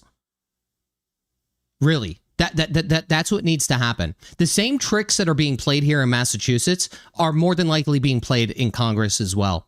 100,000%. But a lot of his talking points are just, disenfranchising potential Republican candidates and enriching Democratic candidates. I mean, he's brought this up on numerous times. Like, this guy's really wishy-washy to me. Deaton, 1 minute. Yes, listen, there is never a greater example of what happens when you have one party in control of everything. Every statewide office is a Democrat. All Correct. 9 members of the House are Democrats. Both U.S. senators are Democrats. And one-party rule always ends the same: corruption and arrogance. They're so corrupt and so arrogant, they won't enforce a law that 72% of us voted for to fight transparency. There's only one reason you do that. Will you call for the resignation of Ron Mariano and Karen Spilka? Because I certainly do. Let's see if he says. I don't want the resignation. I just want them to follow what Massachusetts voters voted. No. That's the wrong answer. I knew he was good. Let me tell you something. I knew it was too good to be true. I knew that he was going to take this car right off the cliff. If you can't understand that they are the arbiters of everything that is wrong, okay? They are the people that want to block any levels of transparency and accountability. You can't give these people a second chance, okay? You can't give these people a second chance. This guy wants to give these people a second chance, right? That's what he wants to do. This is a completely illogical take. You cannot both support, let me tell you something. You cannot support both the audit that 72% of us voted for and also not support the resignation of some of the leadership here in Massachusetts. 100%. For. And I support that. I want to see that happen. And by the way, I, along with 28 other taxpayers, sued the legislature when they took $23,000 to hire a lawyer to tell them how not to comply with the voter-mandated law. Correct. You have to do more than just speak, Seth. You have to act. You can. I'm going to move on unless you want a few seconds. I think my position is very okay. clear. All right. Very good. Thank you, gentlemen. We have about 5.5 minutes left, so I'm going to ask you to be succinct on this one, even though it's a big issue that I think we'd be remiss not to bring up. And we'll start with you, Mr. Deaton. When it comes to funding, arms sales, and military support, what should our relationship with you? You know what? I just want to bring up this comment. It says, I bet we could.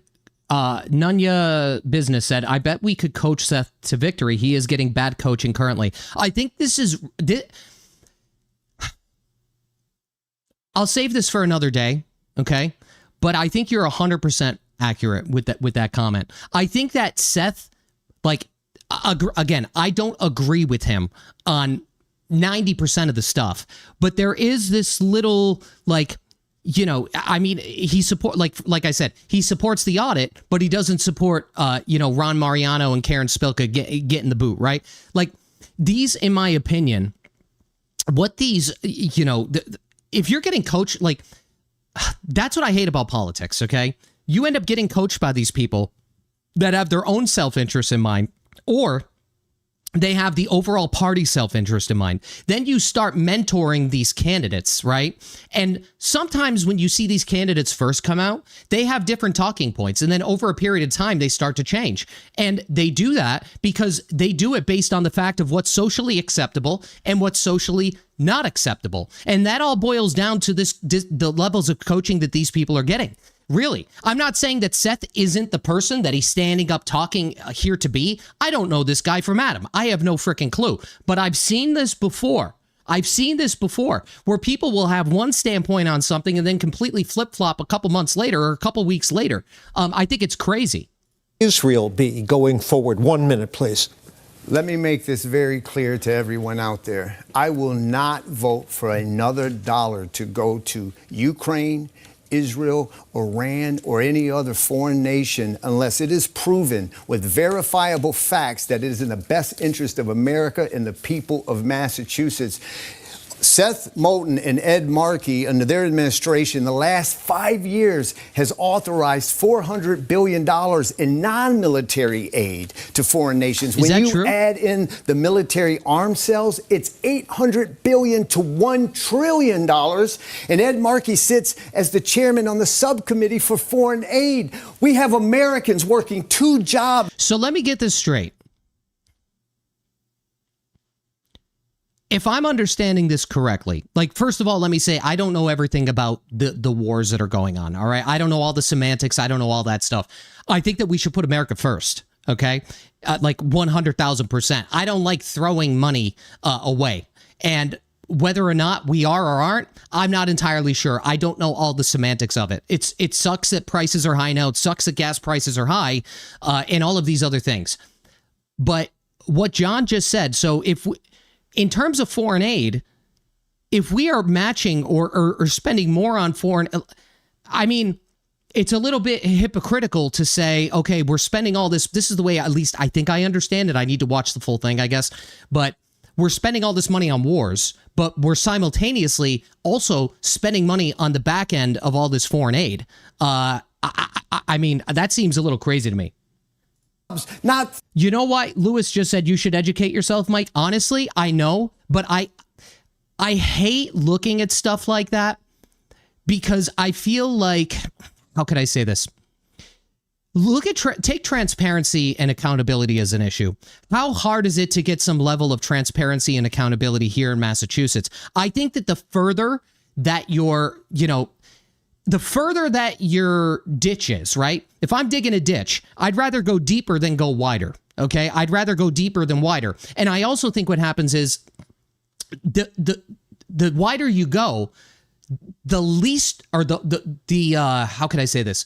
I think the transparency is even worse, is what I'm trying to say. So I'm hopeful that, like, here's the thing. I'm hopeful that on a federal level that we're making the right decisions. But I'm in no position to know one way or the other if it is a good position to take or not, if that makes sense. I think that we should 100% put America first.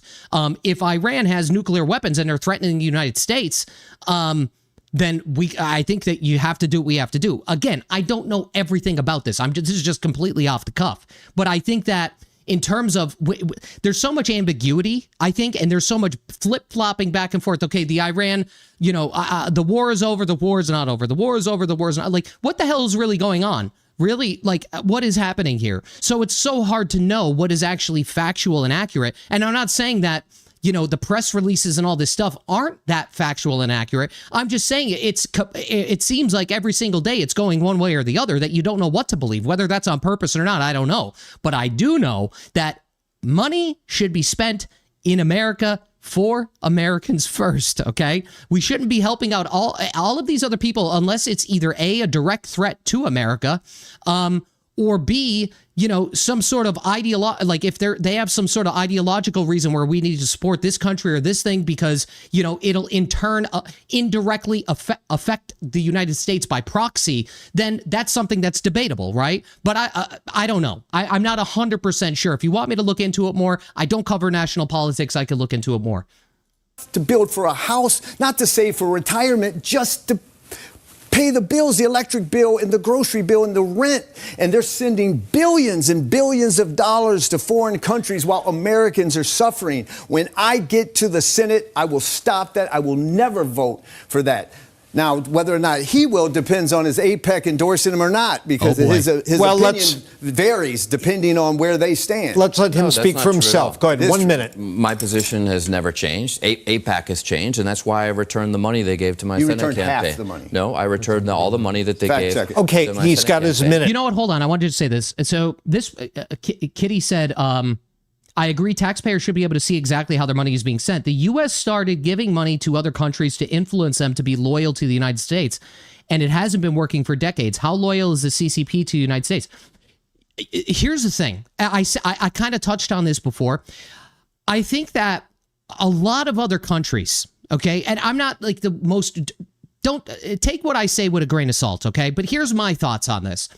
I think that a lot of other countries, especially if it's like, you know, like more of a third world country, stuff like that. I don't know if we're donating money to them too or not, but I think the values of these countries, I think the morals of these countries, I think the ethics of these countries, I think it's just completely polar opposite to the United States, right? So if you're trying to buy some level of unity, or you're trying to buy some level of support, or you're trying to buy some levels of influence, I think that it's okay to try to a point, but if we've already tried these things in the past and they're not working, then why do we continue to go down the same path? I think that it's real. I mean, look at it this way.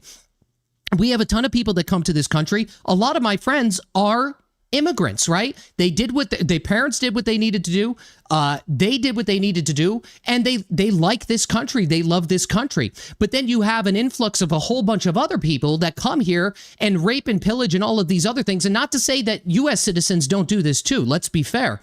But the fact remains is like, you have a whole bunch of people that come here. They don't want to assimilate. Like all this stuff is happening, and they hate the country that they live in. They hate the United States. So why are we sending foreign aid to countries to try to help them to build influence that we're never going to gain? I feel like I really feel like that's a potentially really bad investment. I would have to look into it further, but you can't expect other countries to operate the same way the United States operates. And I'm not saying we're perfect, okay? I'm not saying the United States is perfect, but there is a reason everybody or a lot of people want to come to the United States. There's multiple reasons why people from the United States don't want to move to these other countries where we are supplying them with foreign aid.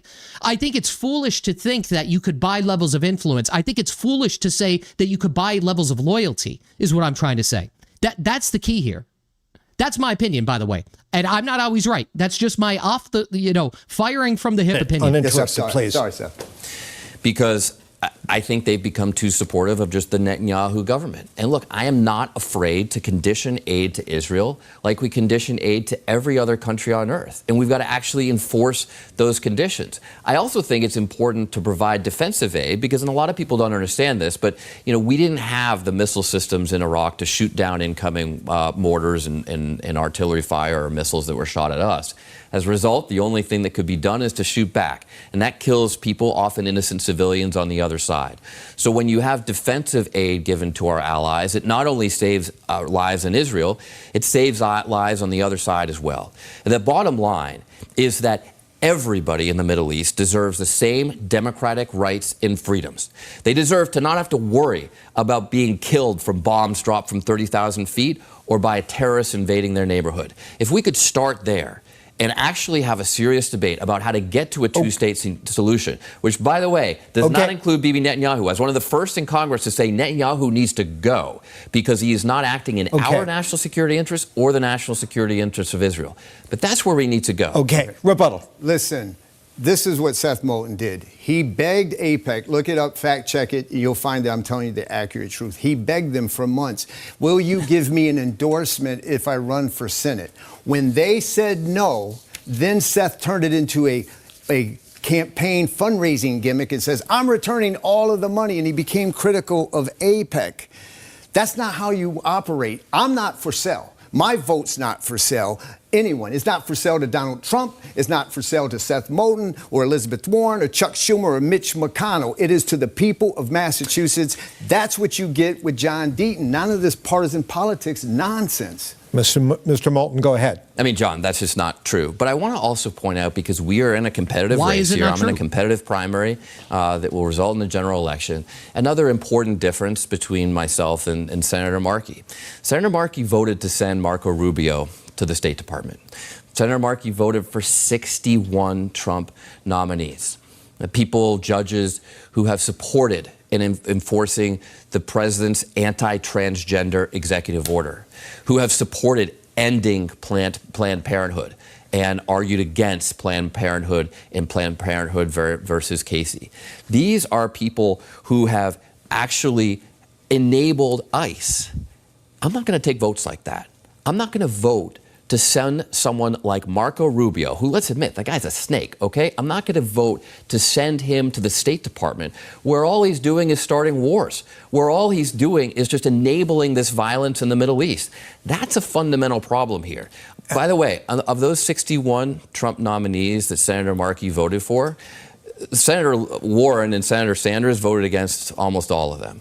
So that's an important difference here in this race that I think has implications for what's going on in the Middle East. You've got 30 seconds. I'm sorry. If flip-flopping was a sport, Seth Moulton would be an Olympic champion. Let me tell you something. I brought up APEC. I brought up earlier how he blamed the transgender community, but now he's in a primary. He is a co-sponsor of the Equality Act, which allows shared access in bathrooms, showers, prisons.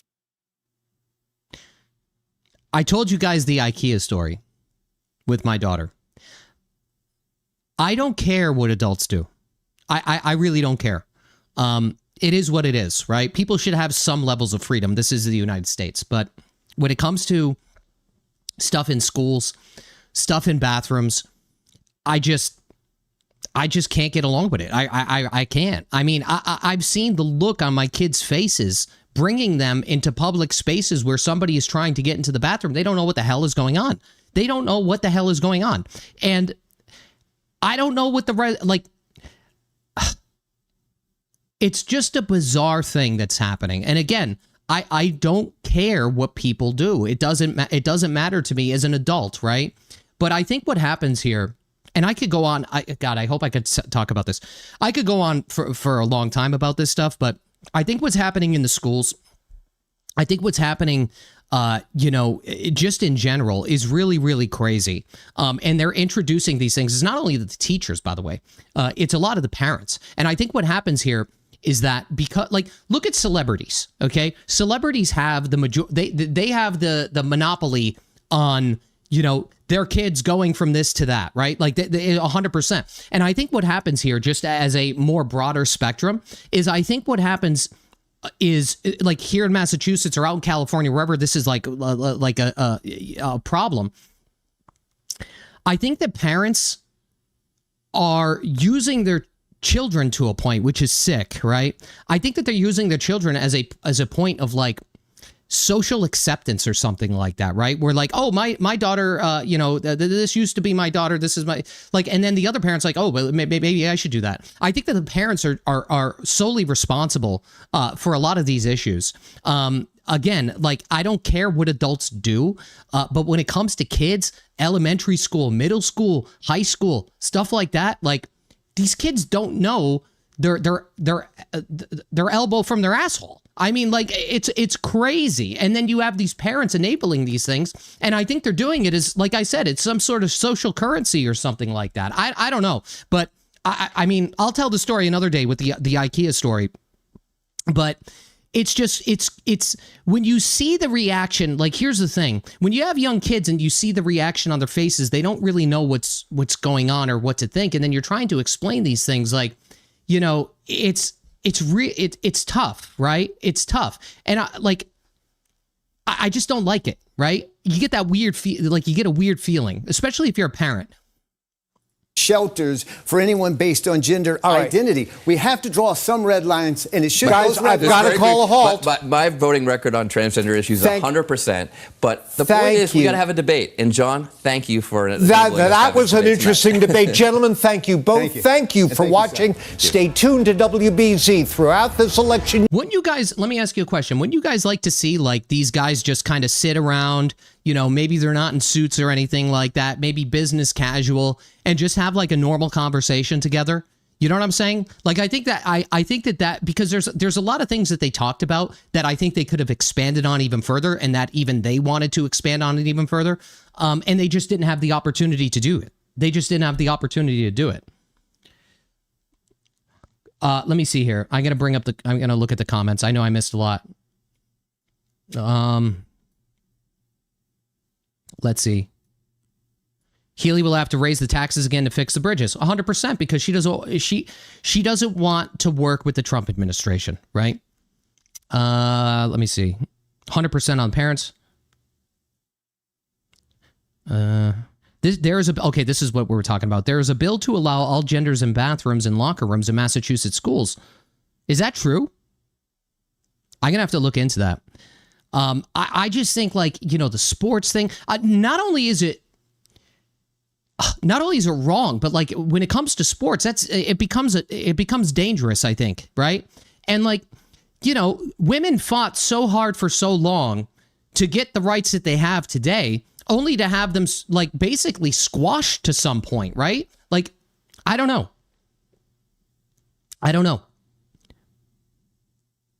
Separated at birth, John Keller and John Bolton. Yeah, no sound. There's no sound because it's over, buddy. It's all over. You could this will be uploaded though. You could watch it. But that's really what I think. If that's true, let's see. There's a bill to allow trans in bathrooms and locker rooms. I think that's a little. I think that's crazy. I do. Like, if they have like all gender neutral bathroom, like, I don't want my daughter going into a bathroom with some 50-year-old dude there. Like, I mean, I think that's freaking crazy. Hang on, I want to show you something. Let's see if I can pull this up. I know we're derailing from the debate conversation here a little bit, but I have a little bit more time. Let me see if I can get this. All right, give me a minute. One second. Let me see if I can pull this up. How come it's not working? It's saying the content isn't available right now. What the hell is going on here? Oh, here we go. Did you guys see this? Wait. No, this is the wrong one. Hang on.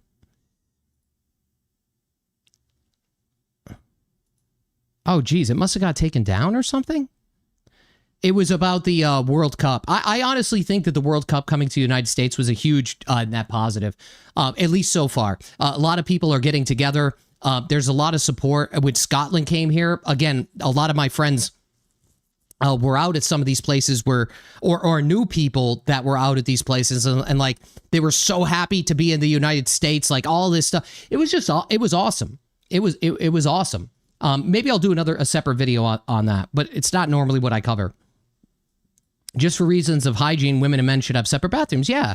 I was at the gym the other day with grandkids, and there was a man changing in the room meant for women and kids. Again, all you need to do is, if you have kids, younger kids, and they're out somewhere where they see, you know, these, and again, I don't care what adults do. It really doesn't matter to me. I'm just thinking in the perspective of kids, right? Like, when they see something like this, you know, like when you're a kid and like, maybe you see something like, and they don't know what to do. They like pause. They're kind of shocked. Like, I'm sure you may have seen something as a kid, and you're like, holy shit. Like that's the look that makes me a little bit, you know, disappointed. I get disappointed, right? So to have it like all up in front and center and stuff, I don't know, man. I don't know. I don't know. But anyway, thank you guys. Thank you guys for supporting the channel. Okay, I would love to do this more often. Unfortunately, I'm still in, I'm still in real estate and stuff, but I had a lot of fun watching the debate. Overall, my opinion on the debate, I think it was a pretty good debate. I wish things could have gotten extended a little bit longer and the talking points could have went a little bit further. I think that sitting down with these guys, I would do it, right? Just sitting down with these guys at a round table, like a podcast, and just going over these issues with headphones on, microphones on, and just hashing these out. I think that would that would do a lot of justice, right? I think it would do a lot of justice. I really do. But overall, I think John Deaton, my overall feeling and my opinion of watching this, and I understand I was watching it live and I was pausing and all that, but my overall opinion is that I think John, again, in my opinion, I think that John wants to put Massachusetts first. I think he wants to put the taxpayers of Massachusetts first. And I think he wants to do everything in his power in order to, better the lives of the people here in Massachusetts, where Seth was continuously talking about filling seats with more Democrats. Like, I don't think anybody wants to, look at it this way. Use Massachusetts as a use case example where the majority of the state is independent and the majority of the legislature is Democratic. Nothing gets done. Everybody is patting each other on the back. There's no, these people hide from any levels of negative discourse. Just like the Cambridge City Council, they can't even use Twitter or X. Like, I'm not saying Twitter or X is perfect, right? But these people don't want any levels of negative discourse to second guess themselves or to do any levels of critical thinking. They don't. They want to vote on a motion. They want to pat each other on the back. They want to agree on all the social issues. I think that what will eventually happen here, and I don't know if it'll be the auditor. I don't know who it's going to be, but I think eventually you're going to have a Democrat in Massachusetts that knows what's going on. Maybe they've been there for a long time. And what needs to happen is they need to come forward and they need to just they need to follow in the auditor's footsteps. That's what needs to happen. The auditor and I don't agree on a lot of issues. That's 100% true. But I don't dislike her because of that, right? We're still people. We're still human beings. I don't hate this person because we don't agree down the line on every single social issue or political issue. But I think what could happen here is in regards to this Democratic stronghold that we're in, she's kind of lighting the torch for people, and other people could pick up that torch. You saw a lot of people on social media getting talking points, more than likely from the ACLU, and then posting videos and posting all this stuff, and it's so good that this happened and all this other stuff. I think that more people need to get in line and rally behind the auditor that are actually inside of her party. I think if that happened and more people oppose the Ron Marianos, the Senate president, Speaker of the House, and all these other things, I think a lot more work would get done. And that applies to you guys as well. The more vocal that you are, the more voting. I know there's been a lot of votes. I think there was recently one in Melrose, if I'm not mistaken, like Melrose, Malden, whatever. The more you guys get along and get together, and the more you guys talk about this and bring it up, the more pressure you're going to put on the legislature itself. That's the way things get done. If that catches on and Democrats are starting to shake in their boots, there's going to be some Democrats, maybe even long-term Democrats that, have been essentially co-opted by the social issues and talking points of other Democrats within the party itself. I think that needs to completely change. I think these people need to grow a set of balls and look at these issues with a critical eye and say, look, we have a problem here. The people in Massachusetts absolutely hate what is happening. All you need to do, it doesn't matter what platform you're on outside of Blue Sky, go to Facebook, go to X, go look at every Attorney General post, go look at every Maura Healey post. She gets absolutely crushed in the likes to hate ratio. I don't know if that's bots. I don't know if that's you guys. I don't know what it is, but people are upset. People are mad. They're just mad at what they see happening. And I think for John Deaton, I think that the difference between John and Seth, as I said, is John seems to want to put the people of Massachusetts first. He doesn't care about the party politics and all that stuff. It's debatable whether, once he gets in, if he'll have that same stance. But it seems like based on this debate, he will. But in order to get things done, sometimes you do have to play the game. Let's be honest. And I like talking as simple as possible. Okay. I like talking about things as simple as humanly possible. Sometimes you need to bend the knee here and there in order to get something, right? It does happen. But if it benefits everybody in Massachusetts, then that's what needs to get done. Right? A lot of times what these politicians like to do, and Seth Moulton did this a lot, like for instance, the Obama thing where Obama gave Tom Homan the medal. He didn't want to expand on that any further. John Keller should have pressed him more on that. I don't normally press these politicians on my podcast because I kind of just like learning about them, seeing what they're doing and stuff like that. But if I had a debate or something, I would 100% do that. That's why I think that something needs to be done where these politicians, we all sit around, we all hash it out. The people could see it. The people could ask questions, right? Live. I think that would do a lot of good, right? It would do a lot of good for the people inside of Massachusetts. That's why I've been trying to do what I'm doing. That's all that it comes down to. But we have a lot of problems here, and Maura Healey is not solving those problems. The people in the legislature are not solving these problems. They just keep on continuing the agenda that the nonprofits, the NGOs, and all of these other lunatics try to push. And all you need to do is look at the Office of Campaign Finance and go there, or do one better. Go to the Google. So Google has something called, it's an Ad Transparency Act. You could go look and see all of the money that the nonprofits are using in order to influence the voters inside of Massachusetts. You could see it for both sides of the aisle. And you could see how much money gets poured into these, politically motivated ads, and the companies and the nonprofits and the NGOs that are doing it. Maybe one day I'll show you that live on stream. But I think that blaming Trump for all of your issues, I don't think that's a winning strategy, guys. I understand that this is the narrative that was created, okay? I understand that this was the narrative that's created, but you can't go and blame Trump for every single issue, every single talking point, every single day that's the problems that are happening inside of your state. It's just not true. Yeah, it turns people off, right? It turns people want to see people work together. People want to see a common ground, right? I could get along with solar, wind, and all this other shit. Show me. Show me that it works. Show me that it's cost effective. Show me that the maintenance on these things isn't going to cost billions upon billions of dollars. Show me all of these things, right? Show me a working plan. And I'm not I'm not against these things, but again, I'm not in a position to make the taxpayers go broke to get there in a reality that we don't know if it's going to be a net benefit or a net negative. I feel like that's a pretty reasonable stance. It's foolish to think that something in the future may not come along and be a net benefit for the planet, whether it be nuclear, whether it be this, whether it be that. Are we there yet? I don't think so. And I think spending trillions in terms of the country, or billions in terms of Massachusetts, or almost $1 trillion in terms of all of New England, I don't know, guys. I feel like that's freaking crazy.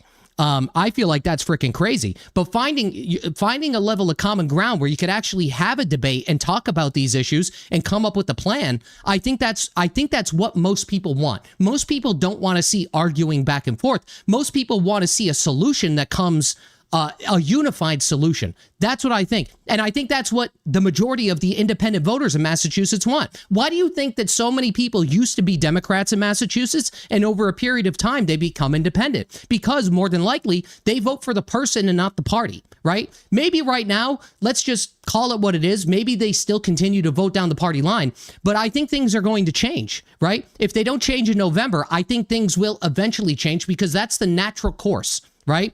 That's the natural course of reality. People in Massachusetts are waking up to the problems that have been caused by years and years and years of the same nonsense, right? It's the same thing that's happening in California. We're California of the East, basically. And people are equally as frustrated of what they see happening. They see people leaving. They see businesses leaving. And then we get reports like that immigration impact report where they say we need 60,000 new immigrants every single year to boost our economy. What about all the people and businesses that are leaving in the first place? How about we try to maintain status quo and get those people to stay, not create an environment that is a magnet for immigrants to come here? I mean, is it that complicated? Here's the problem. People have a hard time making hard decisions, right? And I understand this, okay? Not everybody has and I'm not saying I do either. I'm not in this position. But people have a hard time making hard decisions because every decision that gets made either benefits one side and disenfranchises another. This happens across the board. But what they try to do in Massachusetts is that they put themselves in a position where they don't want to make any hard decisions. You see what I'm saying? The only hard decisions that they make is basically increasing your taxes. They're okay with continuing, figuring out different ways to tax you even further because it's the least common denominator. It disenfranchises everybody. You see what I'm saying? That's what happens. It's crazy. It's crazy. It's absolutely crazy. Anyway, thanks again, guys, for supporting me. Thank you for supporting the channel. I probably said this 10 times by now, but I'll catch up on a couple of comments here.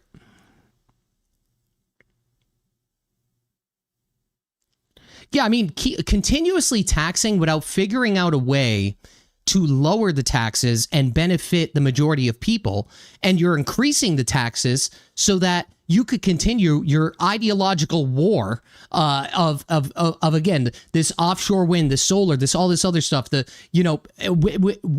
men and women's bathroom, like all of this stuff. It just seems completely illogical to me. It really does. It's like we're living in another world. It's wild to me. I don't know. I think that any one party, I think that what happens is like anybody could become corrupt in any state if it's one party and you're not having a healthy deliberation back and forth. I think that even if you don't agree with the talking points, I think that you need to find some levels of common ground that'll benefit everybody instead of some. Massachusetts benefits the high earners and the people that have no money. The middle class in Massachusetts is completely screwed. Middle class is completely screwed.